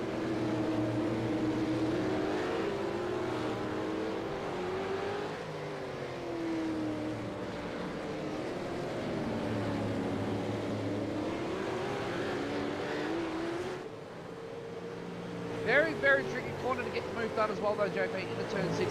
Very squirmy under brakes. If you brake too late, you struggle to pull it up. You brake too early, you sacrifice your entry into, or you don't sacrifice your entry, but you sacrifice your speed into turn 6 and to get you for the run up over the bridge. And that's where you really need to run out to a corner there and to get up over the bridge. But how about this, ladies and gentlemen? For 2nd position, it is on for a 3-way battle. And Brian Good just hanging back to see what happens. Scotty Barton up on the inside. Has a look up the inside of Smith. Smith gets the run out of 2, of 1. Now promotes Simon Fowler up on the inside of Scotty Barton into 2. Has a look. They go side by side up the straight. Into 3 they'll go. Simon Fowler gets the move done on the inside. Simon Fowler into 3rd. Oh, big slide by Brian Good. And that's cost him dismal. He's ended smoking. He's down on power, ladies and gentlemen. That's how easy it is to come undone at the Chicago Street Circuit.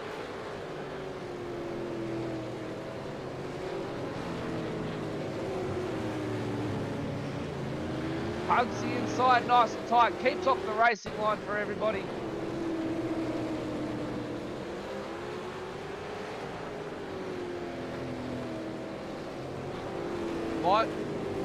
We might just get, after we get the replay of Brian Good, the Goodyear on a quick run and replay.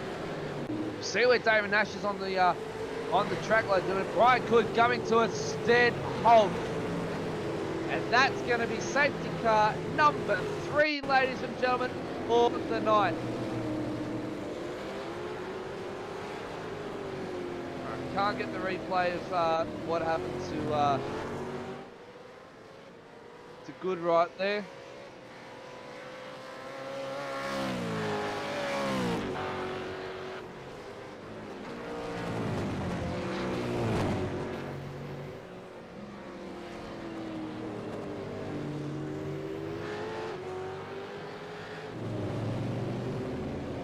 Nash might have to come in for a quick splash and dash. Car 28 drive-through penalty for contact on car 46. Lap 31. So car 28, ladies and gentlemen, that will be Mark Turner. Mark Turner's seen himself done so well over the weeks, and it's all coming undone at the Chicago Street Circuit. Now this might play into David's hands if they launch the safety car, which it looks like they have.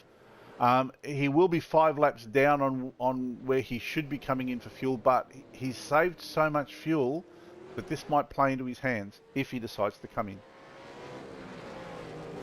See what happens here, ladies and gentlemen. Bit of lap traffic in the way of Nash at the moment. There we go. And there he is, diving into the pits. So what's the rest of the field gonna do? Smith into the pits. They Stroll follow into him. the pits. Barton into the pits. They all follow suit.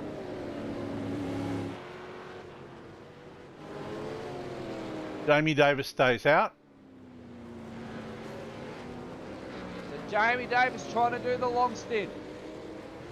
He was in it. He was in on lap 19, so he's going to try and stay out. But these guys behind him will probably, well, they're definitely going to be fueled up. I'd say they won't be taking fresh tyres if they didn't double stint their. Well, if they did double stint their tyres the last couple of stints, they will be taking fresh tyres. Otherwise, they'll be running the tyres they have, because they'll be wanting to have the best possible tyres going into their last stint of racing. It's all playing havoc on the pit strategies. That is for sure, JP and ladies and gentlemen. Jamie Davis stays out just to see what he can do and try and make up some positions. But everybody else has pretty much pitted.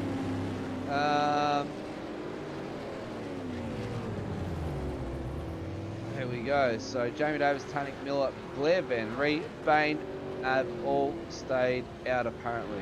Oh no, sorry.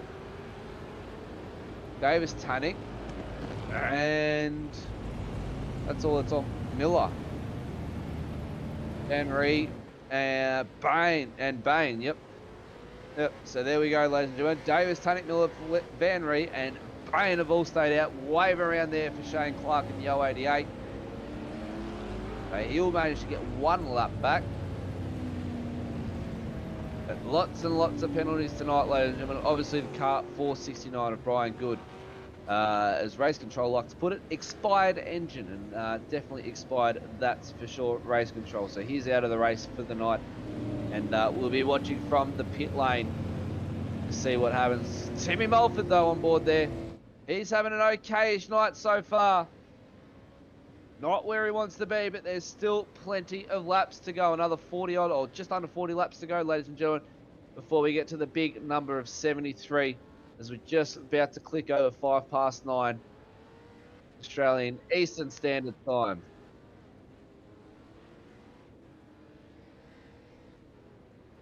And how about that, ladies and gentlemen? The big movers so far, even though we are under safety car, they are yet to pit, and they've got the hot three. This is David Nash, Tony Smith, Scotty Barton, and Simon Fowler behind them. And that's Blair Van Ree up 33, Jamie Davis up 34, and Jonathan Bain currently setting himself up 14 positions as well. So Bain into the pits. So wonder what's happening with Bain there. He's going to see himself drop down quite a few positions from that one, though, JP. Yeah, that might have been a little faux pas on Jono's part there. He probably should have pitted when the safety car came out. That's going to cost him dearly. Now we'll see if we can try and find out how many laps to go, ladies and gentlemen, of the safety car here for you. And maybe the next, if there is another safety car period, we might see if we can get JP to flick up a hot lap video just to make a little bit more entertaining for you, so we don't have to sit here and watch the safety car go round and round and round. And it also gives us a little bit of time to have a breather as well with that hot lap when that comes on board. So I believe the hot lap might be coming in very, very shortly.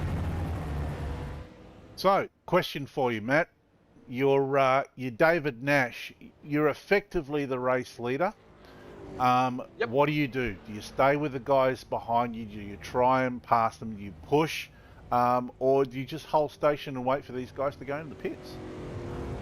It's a very, very good question, actually, JP, and I'll commend you for asking that one.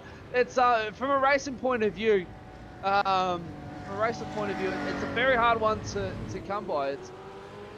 Nash should be wanting to try and put these guys behind him. Blair Van Ree, obviously, will be able to pip him. Obviously, we know Blair Van Ree is a back runner, but he's also a hard competitor as well. So he's going to be making it hard for Nash to get round. So we'll watch the restart for that one to see what happens. Ted Miller with that one as well. But once Nash and Smith and Barton get to Bruce Tannick and Jamie Davis, that's where it's going to start getting interesting. We know Jamie Davis is good on the defend, and we know Tanik is good on the defend as well. So we'll just have to see. But if I was David Nash, I'd try and pluck off Blair Van Ree instead Miller, and just go with Tanik and Davis to see when they pit, and if they've got a spare crew chief in the pits, we'll try and get them to try and work out some numbers for you. Yeah, look, I mean, at the end of the day, it's really going to come down to what Hayden Smith and the guys behind him do. If they start pushing, if they start knocking on the rear bumper, he's going to have a move along. Oh, 100% they'll have to have a move along. That is for sure. Jamie Davis now resumes control of the field and the race, ladies and gentlemen. Into turn one, he comes. Reads the field away. What's David Nash going to do with Blair Van Ree instead Miller? Is he going to sit behind him? By the looks of it, he is. Jamie Davis, 3-2-2, Bruce Tanik all behind him. Nice and clean off the restart by everyone. By the looks of it, they've all managed to get the demons out, get the steam out of their heads, and have a nice, clean restart. Jamie Davis, though, starting to skip away from Bruce Tanik. He's already out to a 1 second lead as he goes through turn 5, my apologies. Right, so for this alone, David Nash will be seeing this, and he's going to want to get a move on. He does not want to let Jamie Davis get too far ahead. He wants to get a move on because when Jamie Davis does come in for his pit stop, he wants to be able to undercut him going through the pits there. Big slide from Davis though as he comes through the tightest part of the track. That's turn 7, ladies and gentlemen. What's Nash going to do? He's currently 1 second behind Blair Van Ree. Can he make the move and get up onto the back bumper of Van Ree through the final sector to try and have a lunge on him down into turn 1? Bruce Tanik has no pace for Jamie Davis. Jamie Davis just on the loud pedal and skipping away.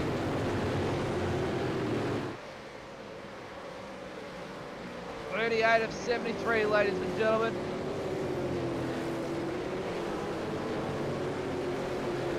And there we're looking at Simon Vella all over the back of Scott Barton. You kind of get the feeling that this is just a matter of time before Simon makes another move on Scott. Simon Vella very down in 8th position at the moment. Scotty Barton was able to get him in the pits. What can Simon Vella do here? He wants to try and get onto the back of Smith and Nash. And they're not too far in front of him either. Nash is playing nice and comfortably at the moment. Blair Van Ree not skipping away too far ahead. David Nash is actually... nice move there by Simon Vella. Very nice move by Simon Vella. And good racing by Scott there too. He didn't argue the point. He saw that he was beaten and he just let Simon go.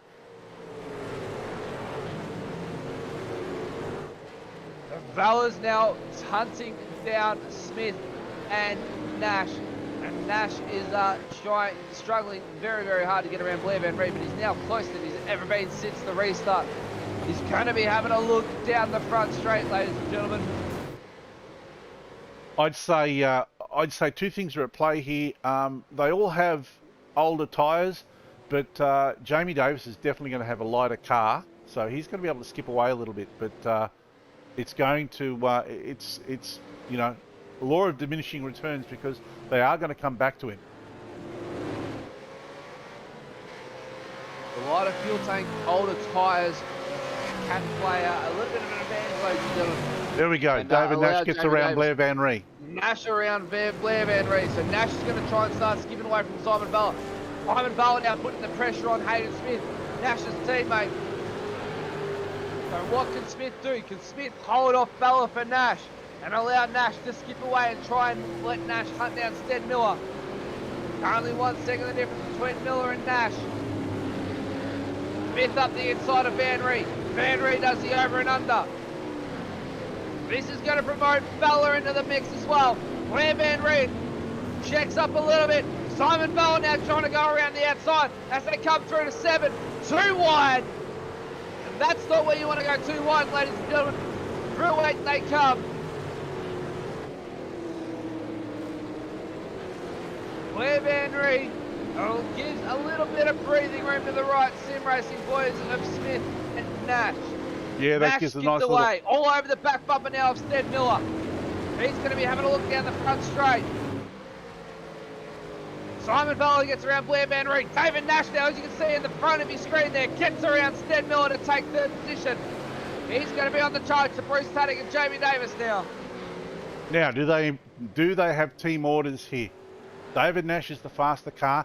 He's the cleaner car. Does Bruce Tannick step aside for him?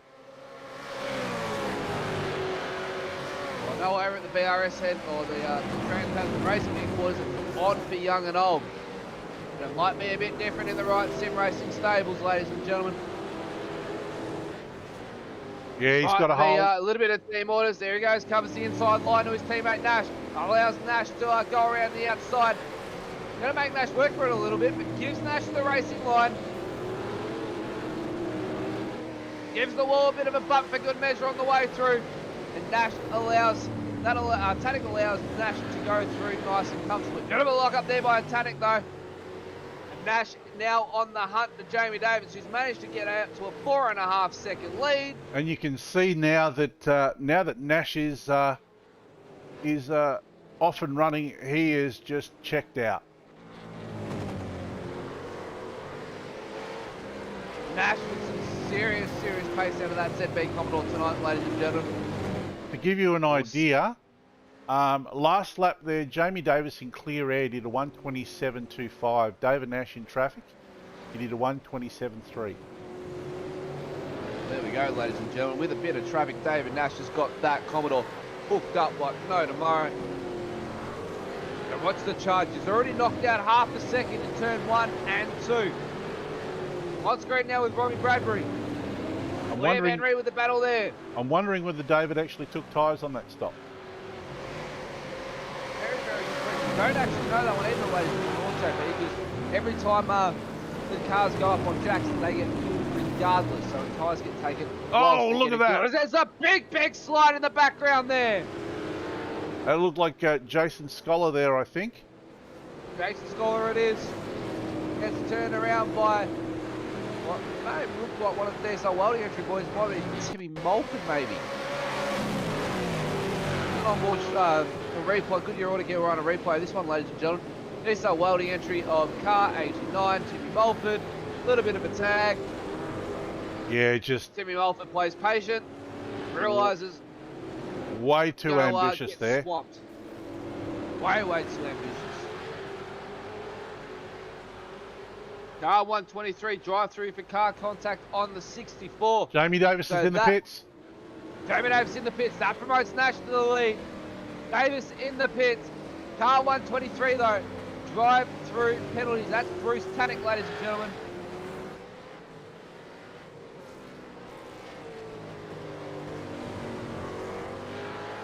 But Nash resumes lead of the race last time round, a 126.48.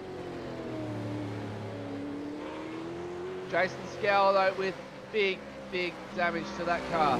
Yeah, look, I'm going to call fresh tyres on David Nash's car.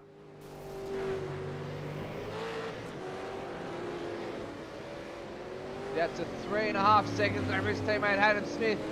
But Hayden Smith has got Bella breathing hot down his neck.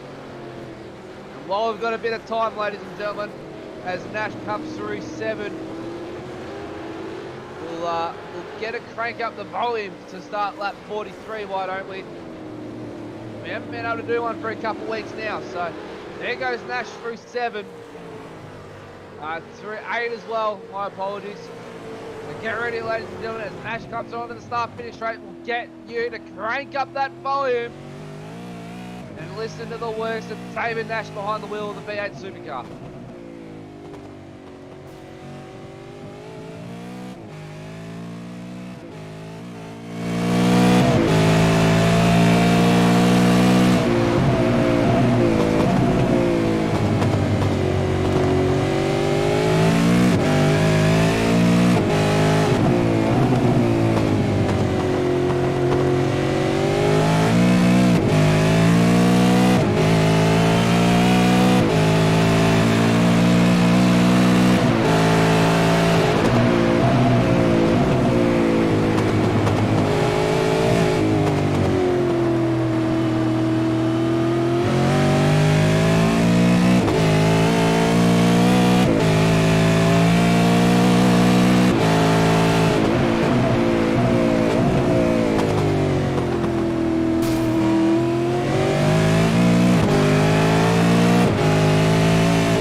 Yeah, ladies and gentlemen, David Nash taking you for a flying race lap around the streets of Chicago.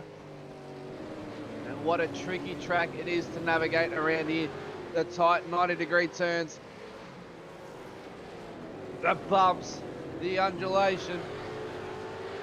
And Simon Vella having a look up on the inside of Smith now as they run up into turn 3. Vella gets the move done on Smith. Vella up in a second position and on the hunt for David Nash. And once again, some smart driving by Smith there. Just opened the door and let Vella through. He knew he was beaten. Good to see some clean driving at the front of the field here, ladies and gentlemen. Because it hasn't been anything short. A bit further down the pack, that's for sure. Scotty Barton currently sitting in 4th in the Goodyear Auto Care Warana entry. Just behind him, somehow, just behind him is Mark Turner. Mark Turner has somehow found himself up in the top 5 and staring down the eyes of another podium.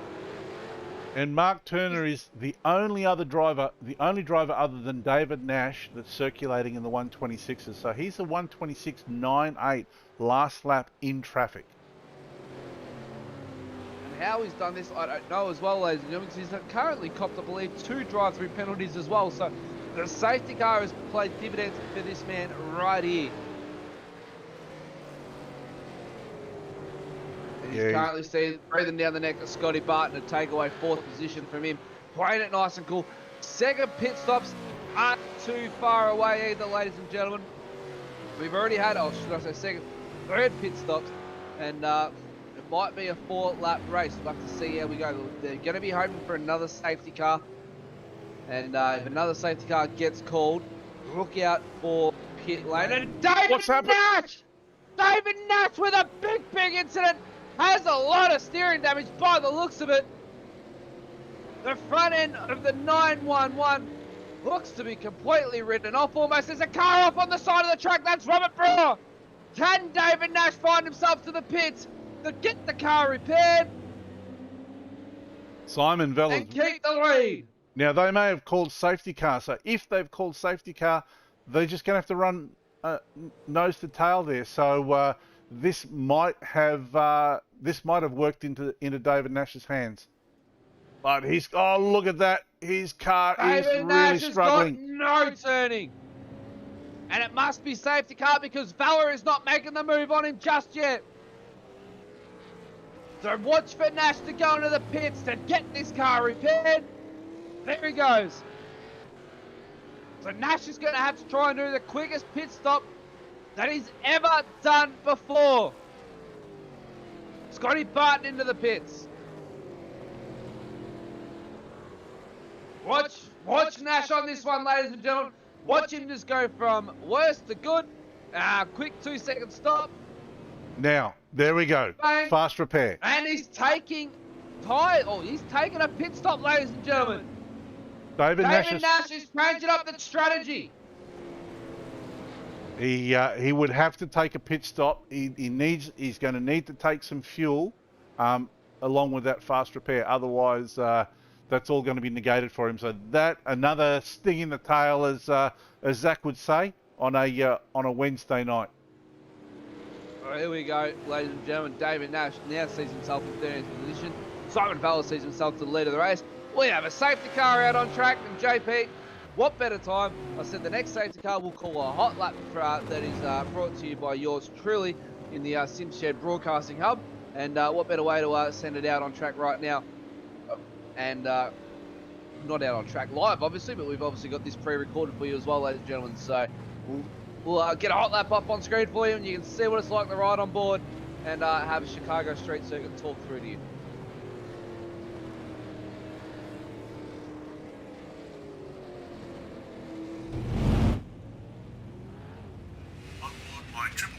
SimShed Broadcasting, ZB Holden. This track's fast flowing and offers no rest at all for the driver. You have to be on it for the entire lap. Okay, so I'm looking for a good exit out of turn 12. On the power early, start going through the gears make sure not to hit the rev limiter, get across to the right hand side of the road, brake just after the last sign of the wall there, late apex into turn 1, on the power early, squeeze that throttle, get the car to the left of the track, brake just after the NASCAR sign, turn in at the Toyota sign, second gear, and we're on the power early, shifting up through the gears, make sure not to hit the rev limiter, flat through turn 3, brake just after the end of the Choose Chicago sign, hold the wheel straight while you trail the brake, third gear, early apex, quick squirt of the throttle, back into second gear, nice and close to the wall, get on the power early, through the gears, nice and clean, we're on our way to turn 6. Take a deep breath, look for the third gear sign on the right, start the brake now, down in the second gear, turn in a little later, on the power early, start shifting up, short shift, be careful, there's a little hump in the road there that'll upset the car just at the braking zone, modulate the brake into 7, quick squirt of the throttle, on the brakes again, turn into 8, short shift in the third gear, balance the car on the throttle as you go through the bump to turn 9 complex, quick dab of the brakes to get the weight down on the nose to help the front of the car turn through turn 10, quick squirt of the throttle, on the brakes again through turn 11, second gear, on the power early, go through the gears, back onto the brakes here, turn in late, get on the power early, and we're on our way to the finish line. Well, that was a pretty busy hot lap in the Chicago street circuit. I'm JP, aboard the 888 Simshed Broadcasting. How was that, ladies and gentlemen? The real JP, the man himself. SuperSeries and Super2 series. Back to you,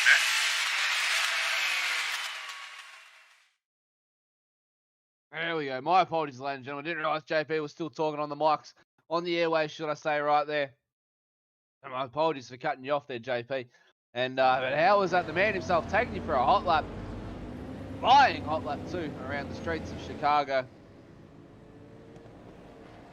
And Lee Davis for yet another time out tonight. And getting a good workout in the safety car tonight, Lee Davis is. Have a look at this. He's currently clocked himself about 9 laps. Have a look at this. Simon Vella has worked his way back to the front of the race. How about that, ladies and gentlemen? That's all about strategy right there. That's all about strategy. Lee Davis zips into the pits, and that was perfect timing for your hot lap there, ladies and gentlemen. It's a bit of an ad break, as we like to call it, as we're off air there. And Simon Vella resumes control of the race. And how's this one going to pan out? Oh, it looks like he's already on the hard gas. Out of the final corner he comes to start lap 48 of 73, and what a race it's been so far, ladies and gentlemen, and a long one at it too. Cars line pit lane, all retirees of the race. Simon Vella through turn 1. Smith just behind him, and Turner sees himself on the podium, ladies and gentlemen. The man with a couple of drive-through penalties for the night has found himself in 3rd position. Attenborough just behind him, up 13 positions. And just down a couple positions, Stefan Lawrence up 19. Alex Schuler up 18. And Jamie Davis down in 11th after pitting a little bit earlier on. He's up 24 positions in 11th. Oh, pardon me, sorry, my apologies there, ladies and gentlemen. Up in 11th position, I've got a few hiccups.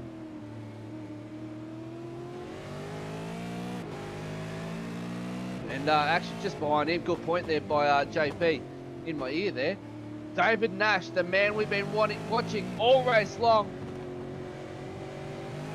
with a commanding lead, went all undone due to a small incident. We can't find the replay of it, unfortunately, ladies and gentlemen.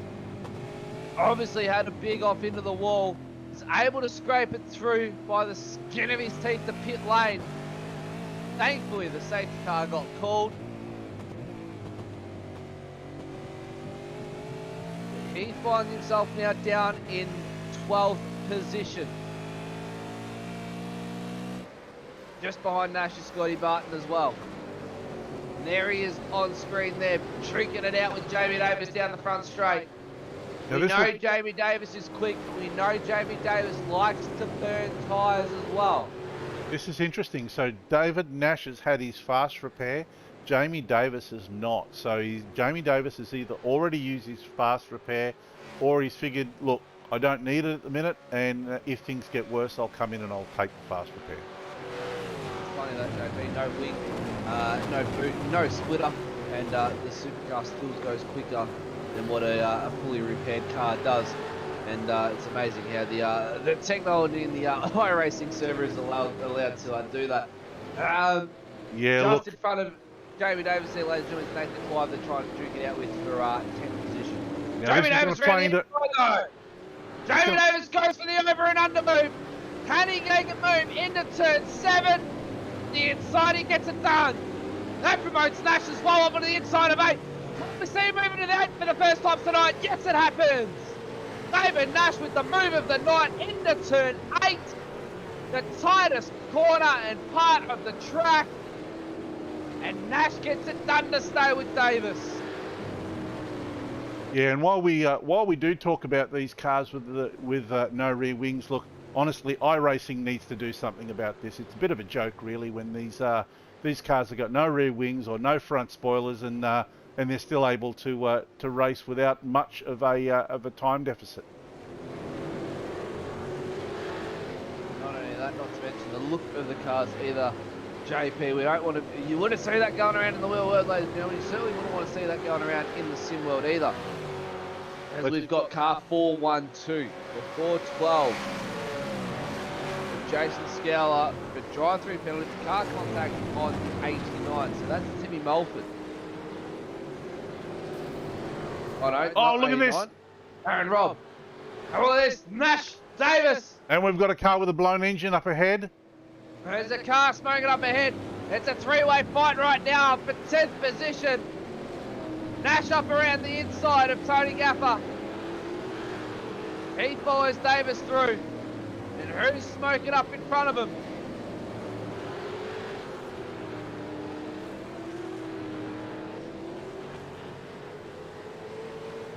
That looks like one of them. That might be Adam Moore. Yes, it is. That's Adam Moore with a smoking motor, ladies and gentlemen. So Adam Moore trying to limp it back to the pits. He's been strategic about it too by not losing too many positions on the way through, except for the straights. Now, while we've been watching this, have a look at this. Race for first, second and third. All right, it's a three-way battle for first position right now, ladies and gentlemen. Smith and Turner have worked together to find themselves on the back bumper of Simon Vella, who's found himself back in the lead of the race.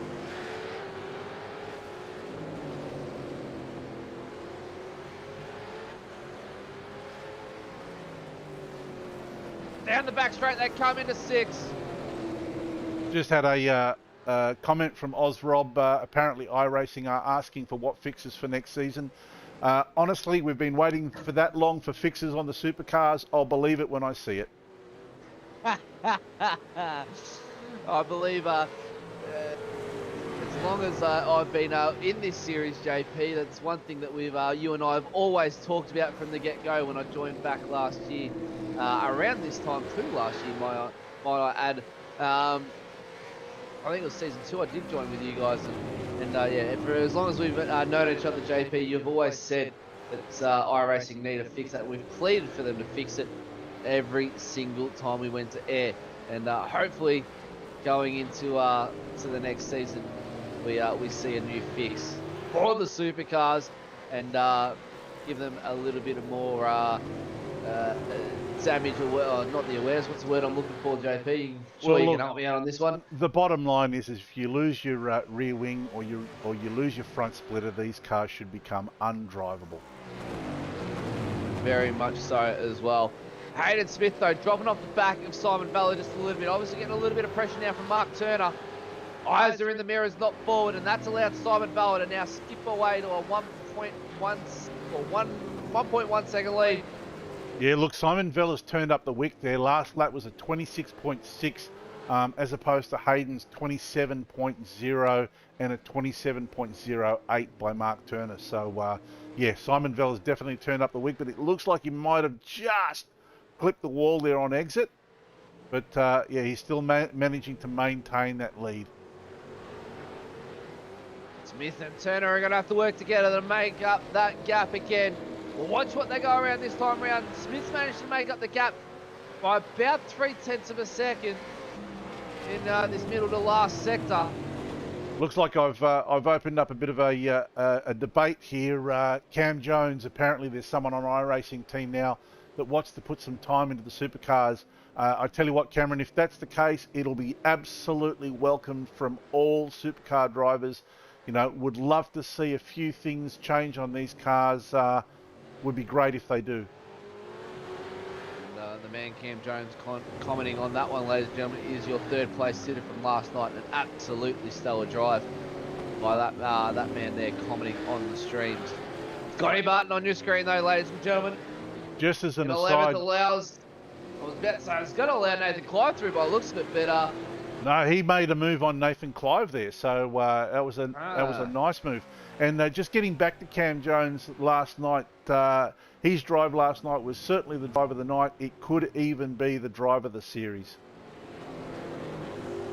from dead last position in pit lane, ladies and gentlemen, third position. That's it's almost as good as the reverse grid racing that we've seen as well. Scotty Barton now having a look up on the inside of Tony Gaffer in a 6. Takes the tight corner, gives plenty of room. That, ladies and gentlemen, is a textbook move into turn 6. Yeah, nicely done. Skips away. Tony Gafford held the steering open just long enough, but he almost got himself into trouble actually and started to look like he was understeering towards the wall, but was able to catch that. Now have a look at this. And Nash gets around Davis. I just saw it line up on my timing board, and then JP flicks the image over, and Nash has gone around Davis. Good neuronic here right on replay, ladies and gentlemen. JP, talk us through this one. Now what are we looking at? Looks like, yeah, look, oh, look at that big tank slapper hits the wall there. Nash just steps aside and goes, thanks very much, I'll take that. Nothing that Jamie could have done about that one. He just got on the throttle way too early and had a massive tank slapper coming out of turn 11. Very tricky area to get on the throttle too, out of the second last corner as well, JP. The car wants to light up coming over those bumps as you come up over the crest of the hill as well, but that's allowed Nash to get by Davis, and Nash is now on the hunt to Pennyfather. Yeah, and once he's only 2 seconds down the road. Look, with these cars, you know, you get them sliding a little bit here and there. Once they start to slide and those tires start to get hot, it's very hard, and you lose a lot. You lose traction very, very quickly, and you can see. You look at the attitude on Jamie Davis's car there. It looks like he's sliding that car a little bit too much, probably getting a bit too much heat in those tires. So, you know, he's holding on for dear life. And, maybe a little bit of a pinch or a lock of the fronts as well. And there again, same as before. Just a little bit too much power. Yeah, look, it's not going to help him. No, definitely not going to help those Dunlop tyres at all, JP. And he's going to suffer the consequences. So we go back to the battle for first position here, ladies and gentlemen, between Simon Ballard and Mark Turner. I tell you what, at the moment it's currently a battle for second because Mark Turner all over the back of Hayden Smith as they come through 3, 4 and 5. I tell you what, if they were to ask me who don't you want to have behind you, I'd have to say Mark Turner. Not because he's bad or anything like that. This guy is as fierce as they come, and he's tenacious. He will not let go. He'll keep badgering until you either make a mistake or he finds a gap and makes a clean move around you. Well, we saw last week, JP, Mark Turner and Timmy Mulford battling it out for the race win on the final lap, for them to only come into the commentary booth to say, yeah, they've been on 20 lap old tyres. Yeah, both of them had taken their tyres early and had to run with old tyres. Now, what's going on here? Hayden Smith made a big move across there. I thought, pits. That's what in the pit lane. Gave Mark Turner a little bit of a hint, just to say, hey mate, coming into the pits. I'll be slowing down a little bit more. Simon Vella's in the pits. Followed him in. Simon Vella in as well. So how's David this Nash going to go? Jamie Davis comes around, Nash into the pits. Nash with damage on the front of his car. Nash has got damage on the front of his car. Saw it at the very top of my screen. Now let's have a look at this. This is going to be an interesting race off the pits here between Smith and Turner. Oh, there's a big amount of damage on the front of that car. Nash has grazed the wall big time. Yeah, looks like he's had a big graze of the wall there. All drop off the stands at once. Nice hold. Look at this. Smith out first, Turner out second. And look at Nash. Nash not far out behind them either. So that little bit of a pit earlier under the safety car was able to grant Nash onto the back of Turner, Smith and Bella. So what can Turner Nash do with this now? Car 088, drive through for fail of letting a lead car through. So fail to obey the blue flags. Car 088. Yeah, we've seen that before. That's the second time tonight that rule has been thrown out the window by those lap drivers, and they're copping the penalties for it. And they've been left, right and centre. Race control won't miss that. If they've got a slower car holding up a leader, they will be all over that. They will be, and they certainly are. Cheryl Bain into the race control booth. Jonathan Bain's wife. Jonathan Bain, that man out on track. Turning some laps. A drifter in real life. Jonathan Bain as well. And definitely knows how to turn a car around the track.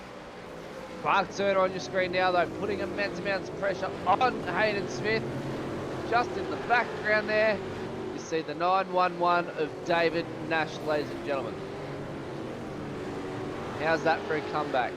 After crashing out, just on the safety car, getting a little bit of luck, he sees the leaders just ahead of him.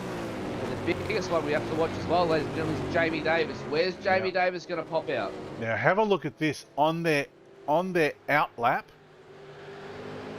Vella, Smith and Turner all did a 159.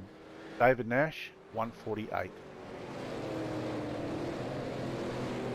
David Nash on the move. And that was a blindingly fast outlap. And that might mean Nash has taken those second set of tyres in that stop. And that means Nash is on the fresh set. And it could mean that Vella, Smith and Turner are on the old set. Or they might not be as comfortable getting them up to temperature as Nash is.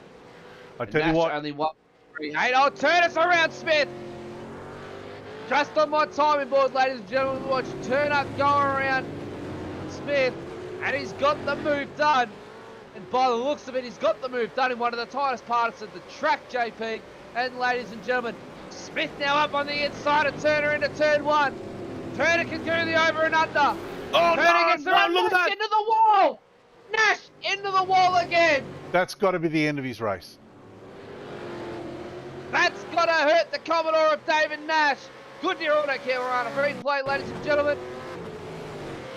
This is Mark Turner on Hayden Smith.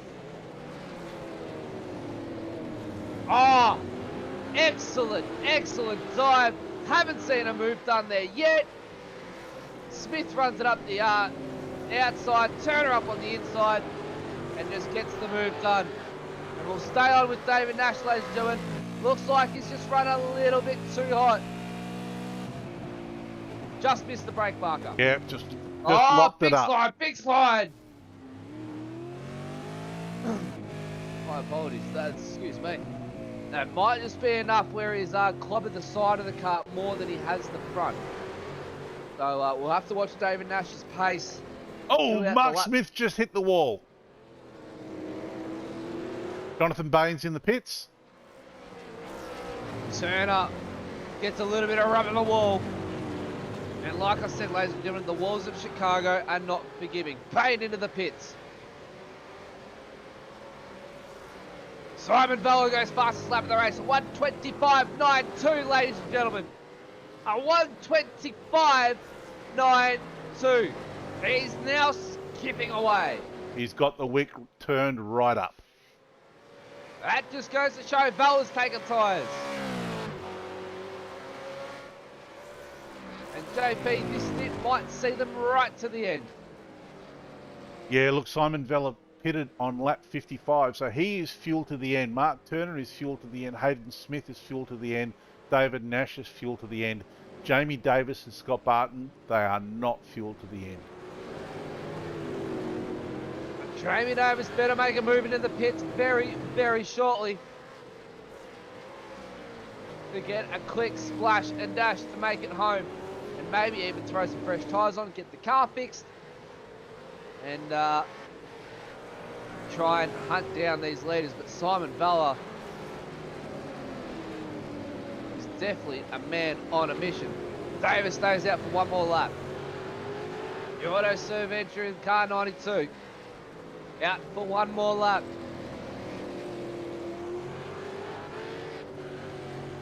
And by the looks of it, David Nash hasn't lost too much pace out of that car either. He's able to put the pressure on his teammate Hayden Smith on my timing boards as Davis goes around a lap car. I'm going to say that Davis is going to need to come in the next anywhere between the next lap to 2 laps. Could be a little bit longer because of the safety car. Very, very good call on that one, JP. And he may want to be doing that very, very quickly. He might be trying to go for an all-out, maybe 12, 10 lap sprint to the end, ladies and gentlemen, where the tyres will fade, but they won't fade too much. And you can use all availability of those tyres. There we go. Vella goes faster again, a 125.8. And then Turner, a 126.65. So almost a full second quicker, Simon Vella. And then he's a full 2 seconds quicker over Jamie Davis. So Vella making up the ground to Jamie Davis. Jamie Davis better pit now to get some fresh rubber on that car. Here we go. And here he goes now.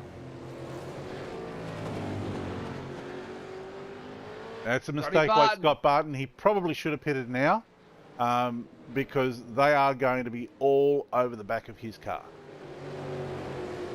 Just see him. There's Simon Vella right there as he comes onto the main straight. Jamie Davis in his pit box. Jamie Davis is moving out now. He's got a long way to go though. So where's he going to come out in relation? David Nash in the pits. David Nash in the pits, ladies and gentlemen. This could be game over for David Nash. More than likely game over for that man right there. As he drops down the order, but Jamie Davis pops himself out in 5th position in front of Robbie Bradbury. And have a look at his car. He's going to be on the charge. And look at the car. He saved the fast repair and the fresh tyres for the end of the race. And what a strategical move by that man right there. We know he's quick. He was quick with a broken car. What can he do with a good car?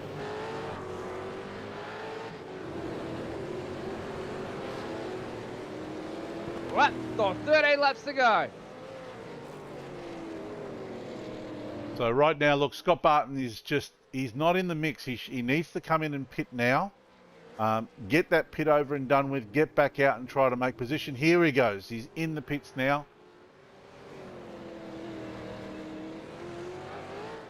Simon Vella, your race leader, is going to resume the race lead as he goes down past the pit lane to take the lead of the race off Scotty Barton. Now, Jamie Davis might have left his run too late here, but there's every possibility that he can make himself back onto the podium. However, even if he can't, he's in a prime position to be able to hold his championship lead. That's points and all that matters, JP. And Jamie Davis sees himself up now in 4th position. And is currently 13 seconds behind Hayden Smith with 12 laps to go, ladies and gentlemen. The run to the line is a little bit too late, but he is on lighter fuel than everybody. He's on fresher tyres than everybody. And Simon Vella, last lap, the 127.21, will let you know what Jamie Davis's last lap will be. Or should I say his out lap. It will be a little bit slower, ladies and gentlemen, because he crosses the line and has to transit pit lane. So his out lap's not going to be one. Jamie Davis's out lap was a 134.7, so it was a pretty quick lap. I think that was that was his lap coming into the pits, because his pit box is at the end of pit road because he got started from the back of the field.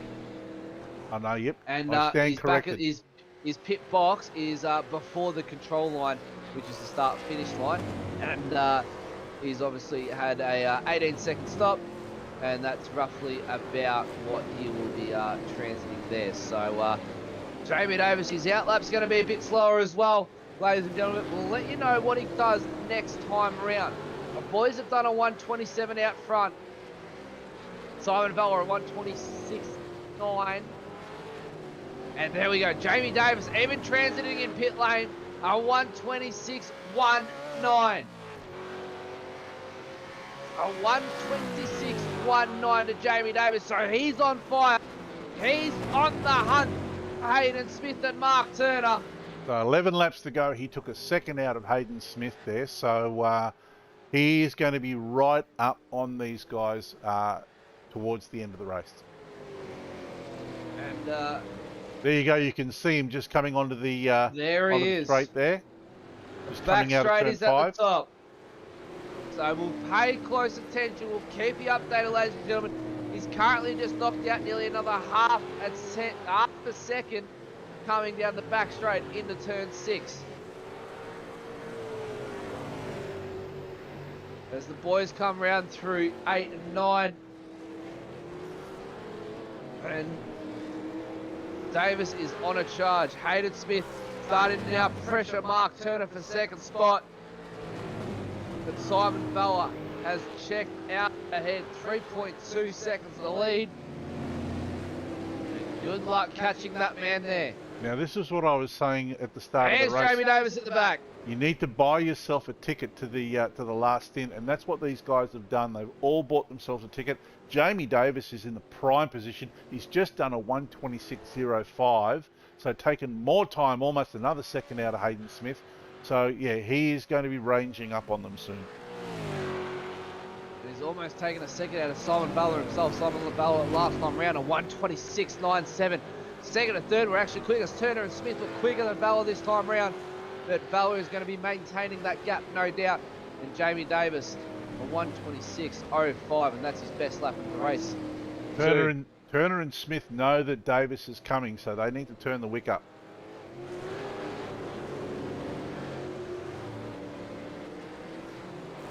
Your top 10, ladies and gentlemen, as it stands: Vella, Turner, Smith, Davis, Bradbury, Lawrence, Barton, Kane, Alex Schuler, and Nathan Clive.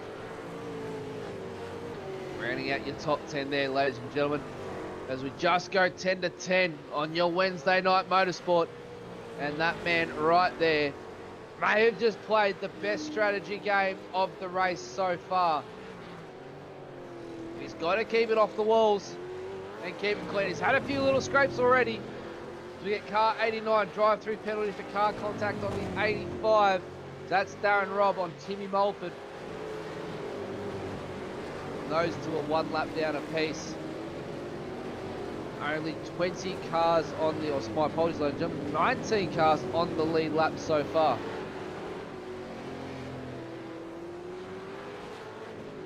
Jamie Davis through turn 3, through turn 2, my apologies. Just ahead as you saw the car whip around to the right. That was the back end of Hayden Smith.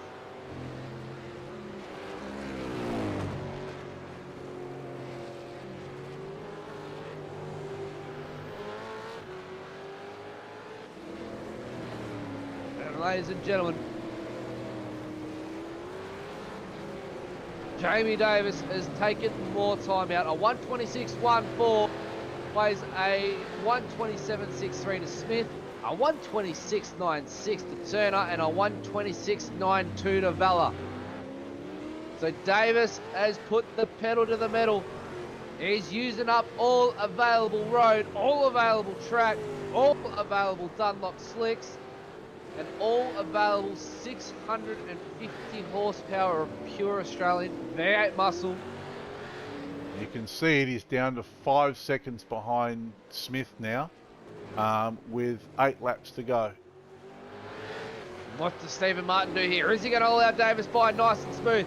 Or is he going to play a little bit of team tactics for Vella and allow him just to hold him up a couple corners? But no, gets out of the way nice and clean, Martin. Turns in on Davis a little bit. Davis gets a good run though, and he's still on the charge. A 126.69 Davis last time round. Between him and Vella, it was pretty much a dead heat. But Turner and Smith, very, very even as they battle it out there. 8 laps to go. 73 laps almost completed. 259.15 kilometres of total racing distance. And the time in the sim, I wouldn't want to know.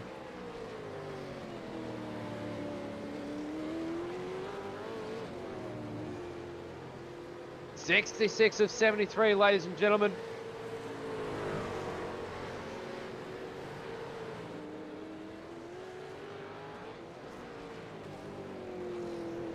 JP, what a finish this is going to turn out to be by the looks of it. Jamie Davis keeps going the way that he's going. It could be on for a spectacular finish. Yeah, he's pushing really hard. I don't know, he might be actually pushing a little bit too hard now. He's not got the gains on Hayden that he had before. Having said that though, he's marching, he's moving, really moving. But you can't take anything away from Simon Vella here. You know, we pretty much wrote him off at the beginning of the race there when he had that incident with Gary Crittenden, and he's been able to keep marching forward. He's been at the right place at the right time, and now he's finding himself at the head of the field. As you say that, car 89 drive-through penalty for an unsafe rejoin on lap 60. So again, Darren Robb sees himself travelling into pit lane, and race control all over the penalties tonight. We only had 2 last night, and I think I did the commentator's curse, JP, because tonight I think we've had about 300. Jamie Davis though, on a march and a last time round of 127.3. And he may have just used up all available tyres a little bit too early on. But nevertheless, he's going to be trying to march down Hayden Smith and Mark Turner. Simon Vella might be a little bit too far out of his reach. But nevertheless, Vella with an absolutely, shouldn't say flawless race. Bit of a misfortune of a race towards the start there. But as JP said, we wrote him off, but here he is, sitting pretty in the 393. Out in front, controlling this race superbly. 127.63 last time around for Vella. What does Davis do? 127 flat for Turner. 128.82 for Smith. And Jamie Davis still turning the wick up with a 126.36. Down to 3.5 seconds behind Smith now. If he can do this, it's going to be a drive of the night. He's going to tie himself the drive of the season with Cameron Jones, and having a battered and bruised car the way that he did to come out and use that that fast repair right at the very last pit stop, give himself a fighting chance. And looks like Hayden Smith's been in the wars with the wall, and that's why Mark Turner has skipped away from Jamie Davis. And this would be the other reason why Jamie Davis is catching Mark Smith at a great rate of knots as well, ladies and gentlemen. Yeah, Mark. Yeah, Hayden is he's carrying plenty of damage. Yeah, he's probably actually. Let's see if we can go into the car. See if we can jump in the car and find out exactly where he's holding his steering wheel. Comes through the corner. Looks to be pretty straight from me. And to me, JP and ladies and gentlemen, that's looking as straight could be. It's actually looking, if you have a look at it, it's looking a little bit of right hand down on there. Oh, yeah, it is too. A little bit of right hand down, but maybe just a little bit of right hand down. He's struggling though, Hayden Smith. There's no aero on the front of that car at all. And Jamie Davis now only 2.5 seconds behind Smith. Yeah, I mean, in that last lap, Hayden Smith did a 27.9, Jamie Davis at 26.6. So, yeah, look, that last hit that Hayden Smith has had has really affected his car run. So it's only a matter of time before Jamie gets up to him, but he still has to try to overtake him. We know Hayden Smith can make that car extremely wide. Simon Vella though with a 126.49 last time around, and he's managing that gap in the lead very, very comfortably. So It's good to see Vela using those tyres where he needs to use them and not putting too much heat into them.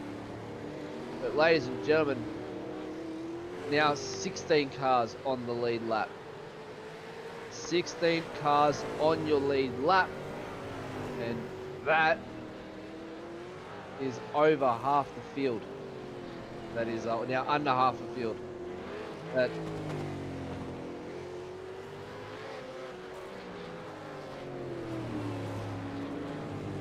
other than that, with only 3 laps to go, ladies and gentlemen. Oh, look at that. Look at this. Jamie Davis is within a second and a half of Hayden Smith now. Davis is as close as he's ever been to Smith. Can he get the move done? Is going to be the next challenge. Lap 70 or 73. Laps are running out, but yeah, Jamie's really got this car. He's got this car on the wire. So yeah, let's see what happens here. Simon Vela just pulls out a 26.6. Simon Vela not shy of tyres, that's for sure. He's got plenty of room to use. And he might be trying to go for fastest lap of the race. And do a Lewis Hamilton.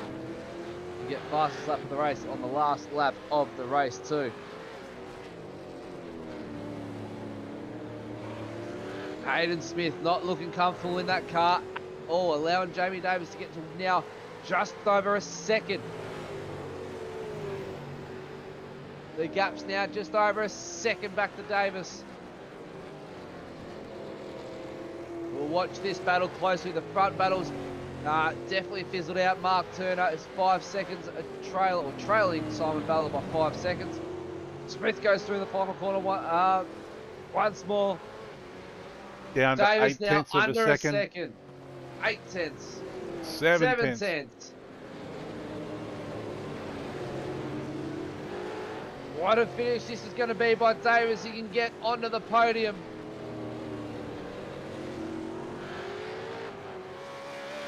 He's giving it everything he's got. Last time around on 126.67 to Davis. Last time for Smith is on 127.43. Davis now at a half a second behind Smith. What a drive from this man it's been tonight, ladies and gentlemen. And just up the road you see Mark Turner.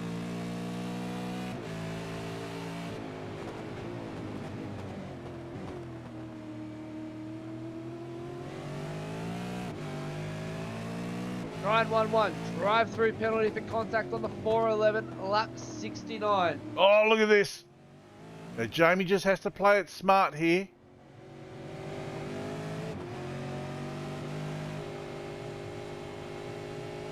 He's got 2 more laps to close the deal. He's got time in hand and he's got pace in hand. Here we go. Much better run. Davis gonna get a run. Into the final corner, he has a look. Smith covers the inside. Jamie Davis goes for the racing line to get the run onto the main straight. Now gets the slipstream. Lap 72 or 73, ladies and gentlemen. Smith covers the inside. Davis goes around the outside. Gonna go for the over and under. Davis round the outside. Hard up against the wall he goes. Up the inside of Smith. How about this, ladies and gentlemen? Battle for 3rd position. Davis gets it done. Nice work. Jamie Davis sees himself onto the podium for now. There was our original race leader, David Nash. He now sees himself a lap down.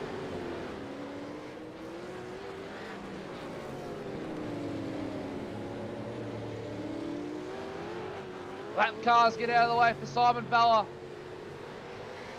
as he comes to make his way through the final couple quarters.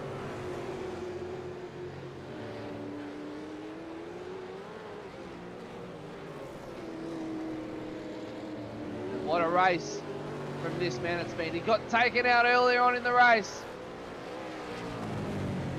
Managed to get a fast repair under his belt. Used that to his advantage. And then played the pit strategy all race long.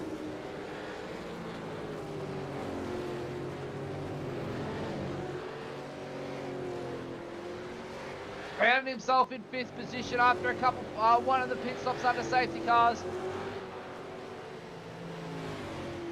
And now he finds himself in the race lead on the final lap for the Blue Stampede Labour Hire Chicago. Oh, excuse me, ladies and gentlemen, I've got the hiccups again. For the Chicago 260. My apologies. Well, JP, I might have to cover me on this one, or I'll get rid of these hiccups. Yeah, here we go. Just a handful of corners to go. Simon Vella is looking very, very good now. Car's looking good. He's done the right thing all night long. He's been where he needs to be. This is just a formality for him now. I don't think I'm not going to worry too much about the commentator's curse. I don't think he's got anything to worry about now. Just these last few corners here.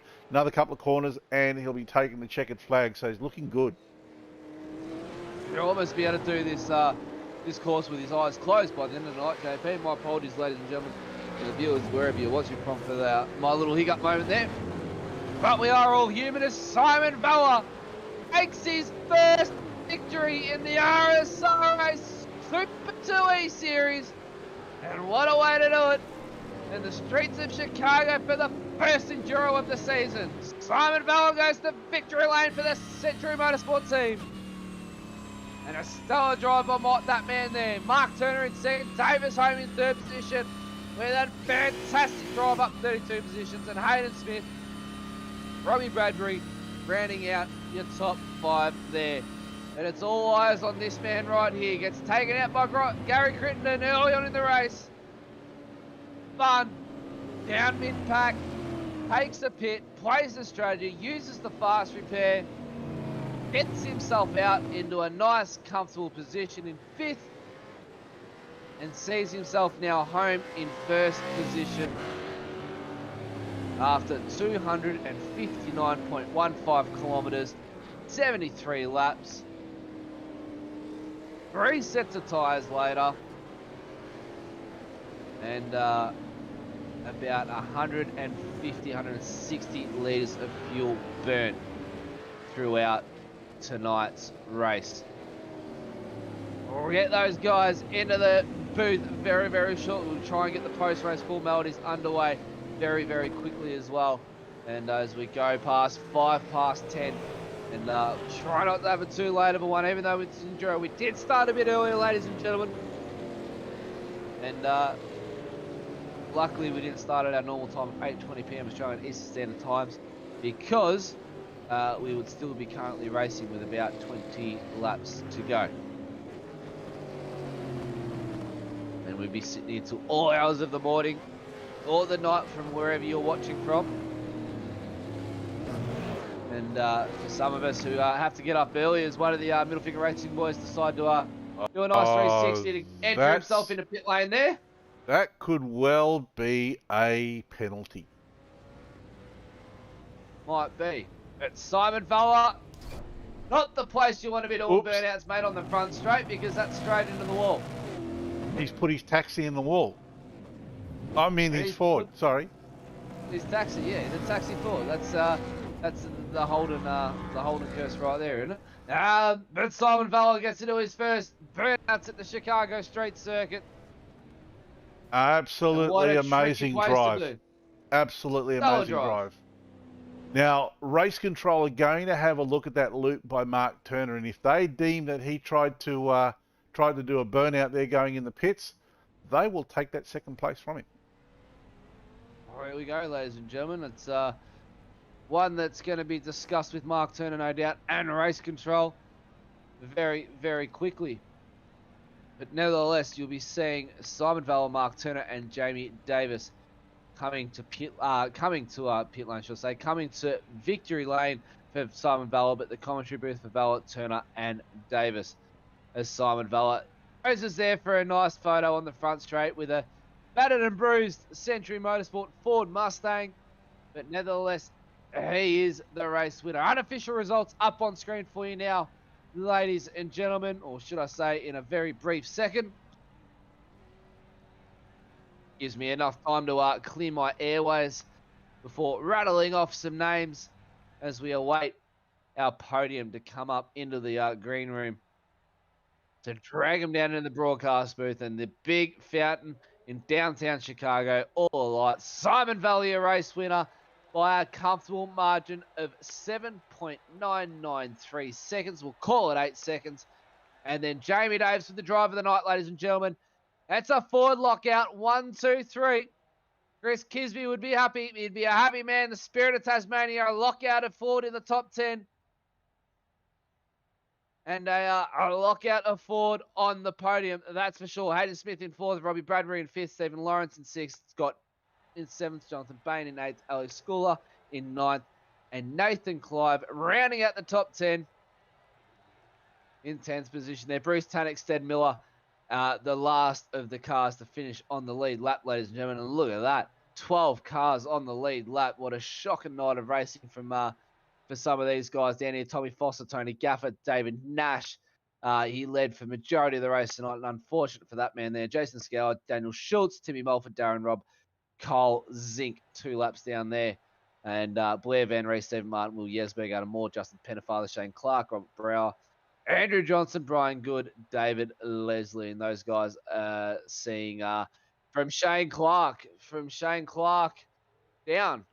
26 down is all non-finishers. 18 laps is the minimum laps number to get race points, and unfortunately for Clark onwards, they'll be seeing themselves with a DNF for tonight. So unfortunate for them, no points scored. But it's all about what's going on in the booth tonight, ladies and gentlemen. The podium is finally joined us. Jamie Davis, Mark Turner, and Simon Vella joining us in the booth. And we'll start off with Jamie, mate. 3rd positions, congratulations. Started from pit lane, back of the field, and you couldn't have gone any further back in the field or any further back in pit lane if you could have tried, mate. And you've made yourself up 32 positions to find yourself sitting comfortably in 3rd position with a nice podium and in the commentary booth. Well done. Thank you very much, Matt. That was a very, very hard race. Mate, you drove around 3/4 of the race with a battered and bruised car. You were missing a wing. You were missing a boot. Car looked like it had been run over by a tank. And crumbled beer can. That's the word I'm looking for. It looked like a crumbled beer can, and that's how all Ford should look, in my opinion. But we'll leave that for another day. That's very, very cold, and Chris Kisby is going to extremely hate me for that one. So I apologise to the Spirit of Tasmania for that. But mate, you drove around pretty much 3/4 of the race with the crumbled beer can. Got an absolutely shocking start, and ran into a very big accident at the front there, but managed to save that fast repair and turn the week up in the final stint. Yeah, exactly. That was the plan for the whole race. I didn't plan to get caught up on the start line crash, but yeah, just try and stay clean, lead the fast pair for the last stop, and try to go guns a-blazing in the end. Mate, now I've got to ask, were you wearing your glasses when you took off from the lights, or you just couldn't see anything in front of you? I was too busy watching Andrew Johnson on the left and trying not to hit him, but I did, and then I looked up and it was too late, so I locked up. So I hit the pack with the rear end, not the motor. Oh, well, there we go. Luckily, you're lucky enough to get out of that one pretty scot-free and not damage the car too much. All right, mate, stick around. We've got a couple more questions for your way, looking towards it next week. Mark, mate, though, congratulations. Another podium, 3 weeks in a row. You've come up into the booth now, and it's starting to become a bit of a regular. It is always fun up the front, mate. You had a very good race. You started down in 6th position, not one of your best qualifiers around Chicago, but started down in 6th and sort of jumped around a bit. Copped the drive-through penalty as well. Would I be correct? Yeah, I've got a couple of 2. Get the lap 13. Jamie and fast repair, new tyres, and home for last night. Mate, having yourself a couple drive-through penalties and still finishing yourself up in 2nd position, that's a drive on its own. It's almost equaling the drive of Jamie Davis. So very well done there, mate. Obviously, new track of Chicago around here. A lot of drivers are new to every driver out on track. How'd you find it out there? Yeah, well, done a lot of testing, so like drive it with the eyes. I've done that many laps around it this week. Mate, I was doing some laps with Jono on Monday night, and sure enough, it took us some time to get used to, but nevertheless, it's definitely a fun track. Track temp as well played a big part tonight. Yeah, it was a bit hot, but track was sweet.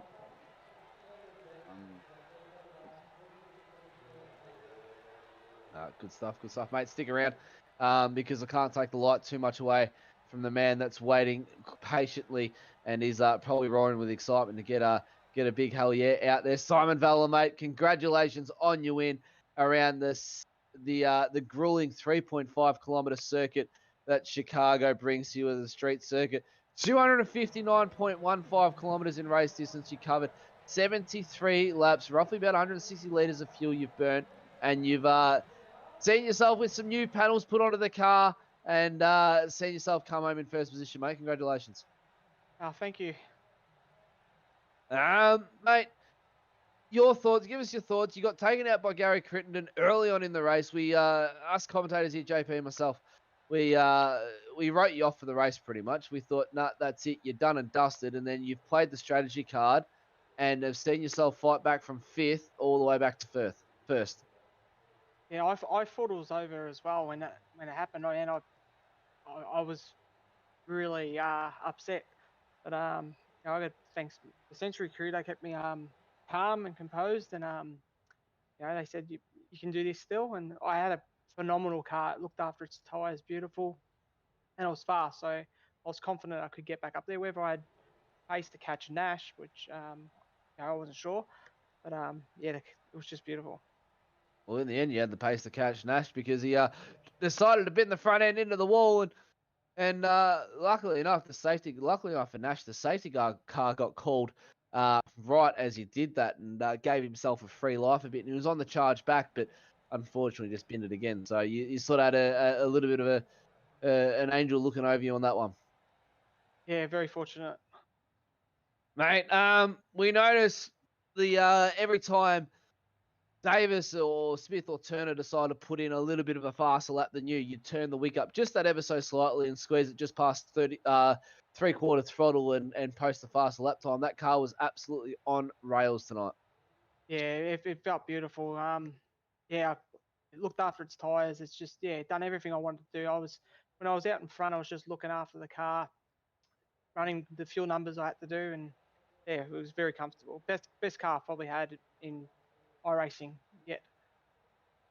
Mate, that's always what you want when you're out in the lead, and especially when you want to try and fight your way back through the pack as well. You want your car to really hook up for you, and you can really throw a lot of trust into it as well. Mate, Chicago 51-degree track temp. You looked after your tires on that one, but other than that, it's a concrete, as I like to call, a concrete prison or a ping pong machine. How'd you go about trying to navigate your way around with staying off the walls? Yeah, it was tricky, but I was just braking earlier than I was in qualifying. Just make sure I get the car turned, and don't make any stupid mistakes. And smooth is faster, Andy. That's for sure, mate. Stick around. Got some more questions to fire off just before we wrap up. It's currently 10:15 Australian Eastern Standard Time over here, ladies and gentlemen. I believe Dave JP's got the unofficial championship points on hold for us right now, ready to throw up on your screen, and no doubt we'll see our third place sitter sitting nice and comfortably with a very, very comfortable lead, mind you. 50 points over Robbie Bradbury's Jamie Davis. Robbie Bradbury in second. Jonathan Bain sees himself sitting in third. Still Adam Moore now gets the motor to fourth. Mark Turner sees himself in fifth. Simon Vella has seen himself up to sixth. Tony Gaffer finds himself back into the top 10. He's in seventh position. Stephen Martin in eighth. Kyle Zink and Scotty Barton in rounding out your top 10. Right there, ladies and gentlemen. And what a race it has been. Blair Van Ree, 11th. Hayden Smith in 12th. David Nash in 13th. Britannic, 14th. Jason Scala, 15th. Benjamin Siren, 16th. Alex Schuler in 17th. Nathan Clive, 18th. 9th sees Brian Good. Justin Pennefather will round out your top 20. And then we go down to Tommy Foster, Daniel Schultz, Troy Allen, Stead Miller, Stephen Banks in 25th. Will Yesberg, Andrew Johnson to Mulford, Scotty Short, and Peter Kelly rounding out your top 30. And what a big field we've got here, ladies and gentlemen. We had 39 starters tonight. And we'll be seeing ourselves 38 starters, my apology, and there's a 40 car field. So we're getting consistent numbers and consistent points. Stephen Lawrence, Anthony Visma, Shane Clark, Darren Rob, Craig Casper, Gary Crittenden, Craig Gurry, John Nikolaev, David Leslie, and Robert Brewer rounds out your field of 40 cars there, ladies and gentlemen. Boys, looking into next week, we'll get JP to bring up the calendar while we're talking about this one. We go from the Enduro and we head to Belle Isle for a sprint. 43 laps around Belle Isle. Now, we know it can be a tricky one. What are we looking at for the outcome of that one Simon? It's one of my favourite tracks, so I'm actually really looking forward to next week. I can't remember if I've actually been around Belle Isle or not, but give us a bit of insight what it's all about. Undulation, bumps, grinds. Similar to this track, you got to ride the bumps, get the car turned, and don't lock the rears and put it in the fence. Marky boy, you looking forward to Belle Isle, mate? Like another week of learning a track. I think you're going to be learning a track every week, mate. That's for sure. I thought it was the Red Bull Ring. I was looking forward to it. Red Bull Ring is the week after that one, mate. And wait Belle for that. Isle is definitely next week. And that's just before I head off to go racing in Alexandria for the 100 lapper. So I'll be looking forward to call that one.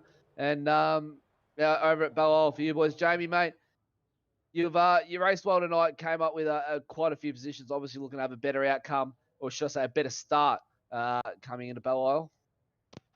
Yeah, definitely trying to set a qualifying lap instead of rubbing walls would be a good start, but I definitely won't be as tired next week as I feel now. Oh, mate, look, that's just goes to show, ladies and gentlemen, that you need 130% concentration level, especially when you're going around through a concrete prison or ping ball machine. Boys, looking at Belle Isle, it's going to be a tricky one. It's only a sprint round, so it's a little bit shorter, but still 43 laps around there. So still a fairly quite a number of laps to go about.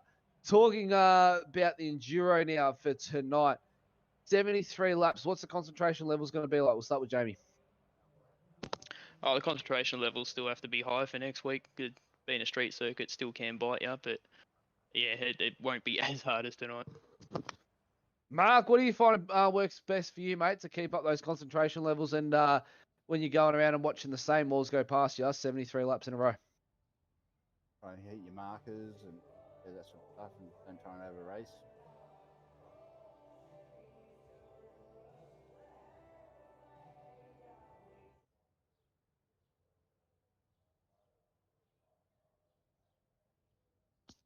Oops, Simon.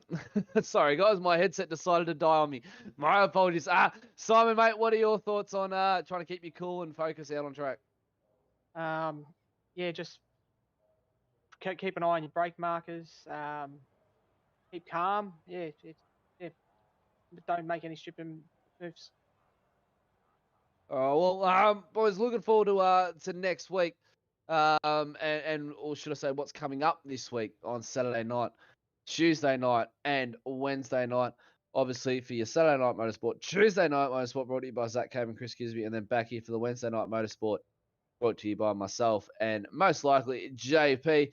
Saturday night, we see the Weekend Warriors Cup car racing brought to you from 7:20 p.m. Australian Eastern Standard Time. And then we go back to our original time. For now, ladies and gentlemen, keep note that it may change and become earlier. So watch the Facebook feeds and double check that one, because we might be looking at starting the split qualifying sessions more often. We're waiting on the driver's view from that one. And speaking of that, it's a nice question to raise for our podium right here quickly before we see them off and get them to say thanks some sponsors. So 8:20 p.m. Australian Eastern Standard Time for Tuesday and Wednesday night's motorsport for the RSRA Super Series and the RSRA Super2 E-Series. But note that may change to a little bit earlier. And JP, what time may we be looking at? If we look at doing a split qualifying like we did tonight, we'll probably be on air. Look, we'll probably be on air at around about I'd say our normal time. It's just the drivers will have to be in their servers a lot earlier to go through the split qualifying procedure. Well, there we go, ladies and gentlemen. So it all comes down to what the drivers want to do, nothing about the commentators. So maybe stick around for the 8:20 p.m. Australian Eastern Standard Time start, but turn on the notifications for the Sim Shed, the Real Sim Racing Australia, the Twitch, the YouTube, and you will get notified when we go live. Now, I completely lost the questions. Yeah, I was completely lost my question. What I was going to ask the boys about that before I still got to thank their sponsors. I completely blanked my mind, and maybe one of the boys can refresh my memory on that one. That's right, the split qualifying. That's right, boys. Before we get to the thank yous, as we nearly wrap up to 10:30, make this one very, very quick. Jamie, how did you find the split qualifying tonight, mate? Around a Oh, track obviously, I can't really say much because you scraped the wall, but I mean, you can still bring input of clear track and everything like that. Yeah, definitely. At a track like this, it helps a hell of a lot. Yeah, just better space for everybody and stuff like that. Marky, the split qualifying, is that a big yes for you, a big tick in your box? Yep, very good. Simon, how do you find the track, mate? Obviously, the split qualifying only having 15 drivers out on track at a time prompts you to allow a bit more space and get a bit more fresh air to come through the grill of that Mustang of yours. Yeah, no, that was good. I really enjoyed that. I reckon we should bring it permanent. Oh, there we go. So there's the view from the drivers, ladies and gentlemen. They love the split qualifying. No doubt we like the split qualifying a little bit more. Let's just focus a little bit more on what's going on as well out on track. But just a quick thank you for your sponsors. Starting with Jamie, we'll go to Mark Turner and then Simon. We'll let you have the floor, Jamie, and thank you for your sponsors on your end. Thanks, Matt. Thank you to AutoServe Racing, Grip Clean, High Tech Oils, Wolfchester, and yeah, all the boys behind the scenes, my spotter Tyson, commentators, Race Control, JP. Thanks, everyone. Marky, mate, you've got the floor. Yeah, I'd like to thank JP, yourself on the call. I'll watch it later. I'd like to thank MFR, Single Finger Racing, WPC Concreting, PC Doctor, and all the guys for racing well. Simon, mate, you've got the floor to wrap us up for the sponsors. I obviously want to thank the Century Boys, Fuchs Oils, Snap-on, HRS, KFC, and also a special thanks out there for virtual racing school coach Madison Down. I done a session with him this week, and it went above and helped me with everything. It was really good. Well, there we go, ladies and gentlemen. Our drivers, even though they're the best on track at the moment, they still seek out some of the best driving from real life races and some of the best sim races that are known in the V8 supercar world on the iRacing server. So that's good to see. And just another big thank you to our sponsors on our end. The Goodyear Auto Care, Murata, Nationwide Technology Systems, Racecraft Simulations, DSL Welding Services, Blue Stampede Labour Hire, Dragon RC, Devon Stove Design, FU Suicide, SDK Gaming, and Track Hands for Gourmet, and Sim Shed Broadcasting. So, but wrapping up 10:26 on your Wednesday night, ladies and gentlemen. We'll get off before 10:30.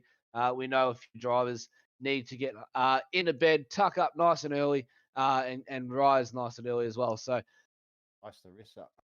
On behalf of myself, Matt Davis, and JP, along with the podium, ladies and gentlemen, thank you very much for joining in on your Wednesday night motorsport for the Blue Stampede Labour Hire Chicago 260 on a brand new circuit, the Windy City, as we see it on the board, on the concrete barriers there. But in downtown Chicago, brand new circuits, all the drivers, and it's provided some very entertaining racing, and a few drivers will be going away tonight with their hands in their heads wishing what could have been.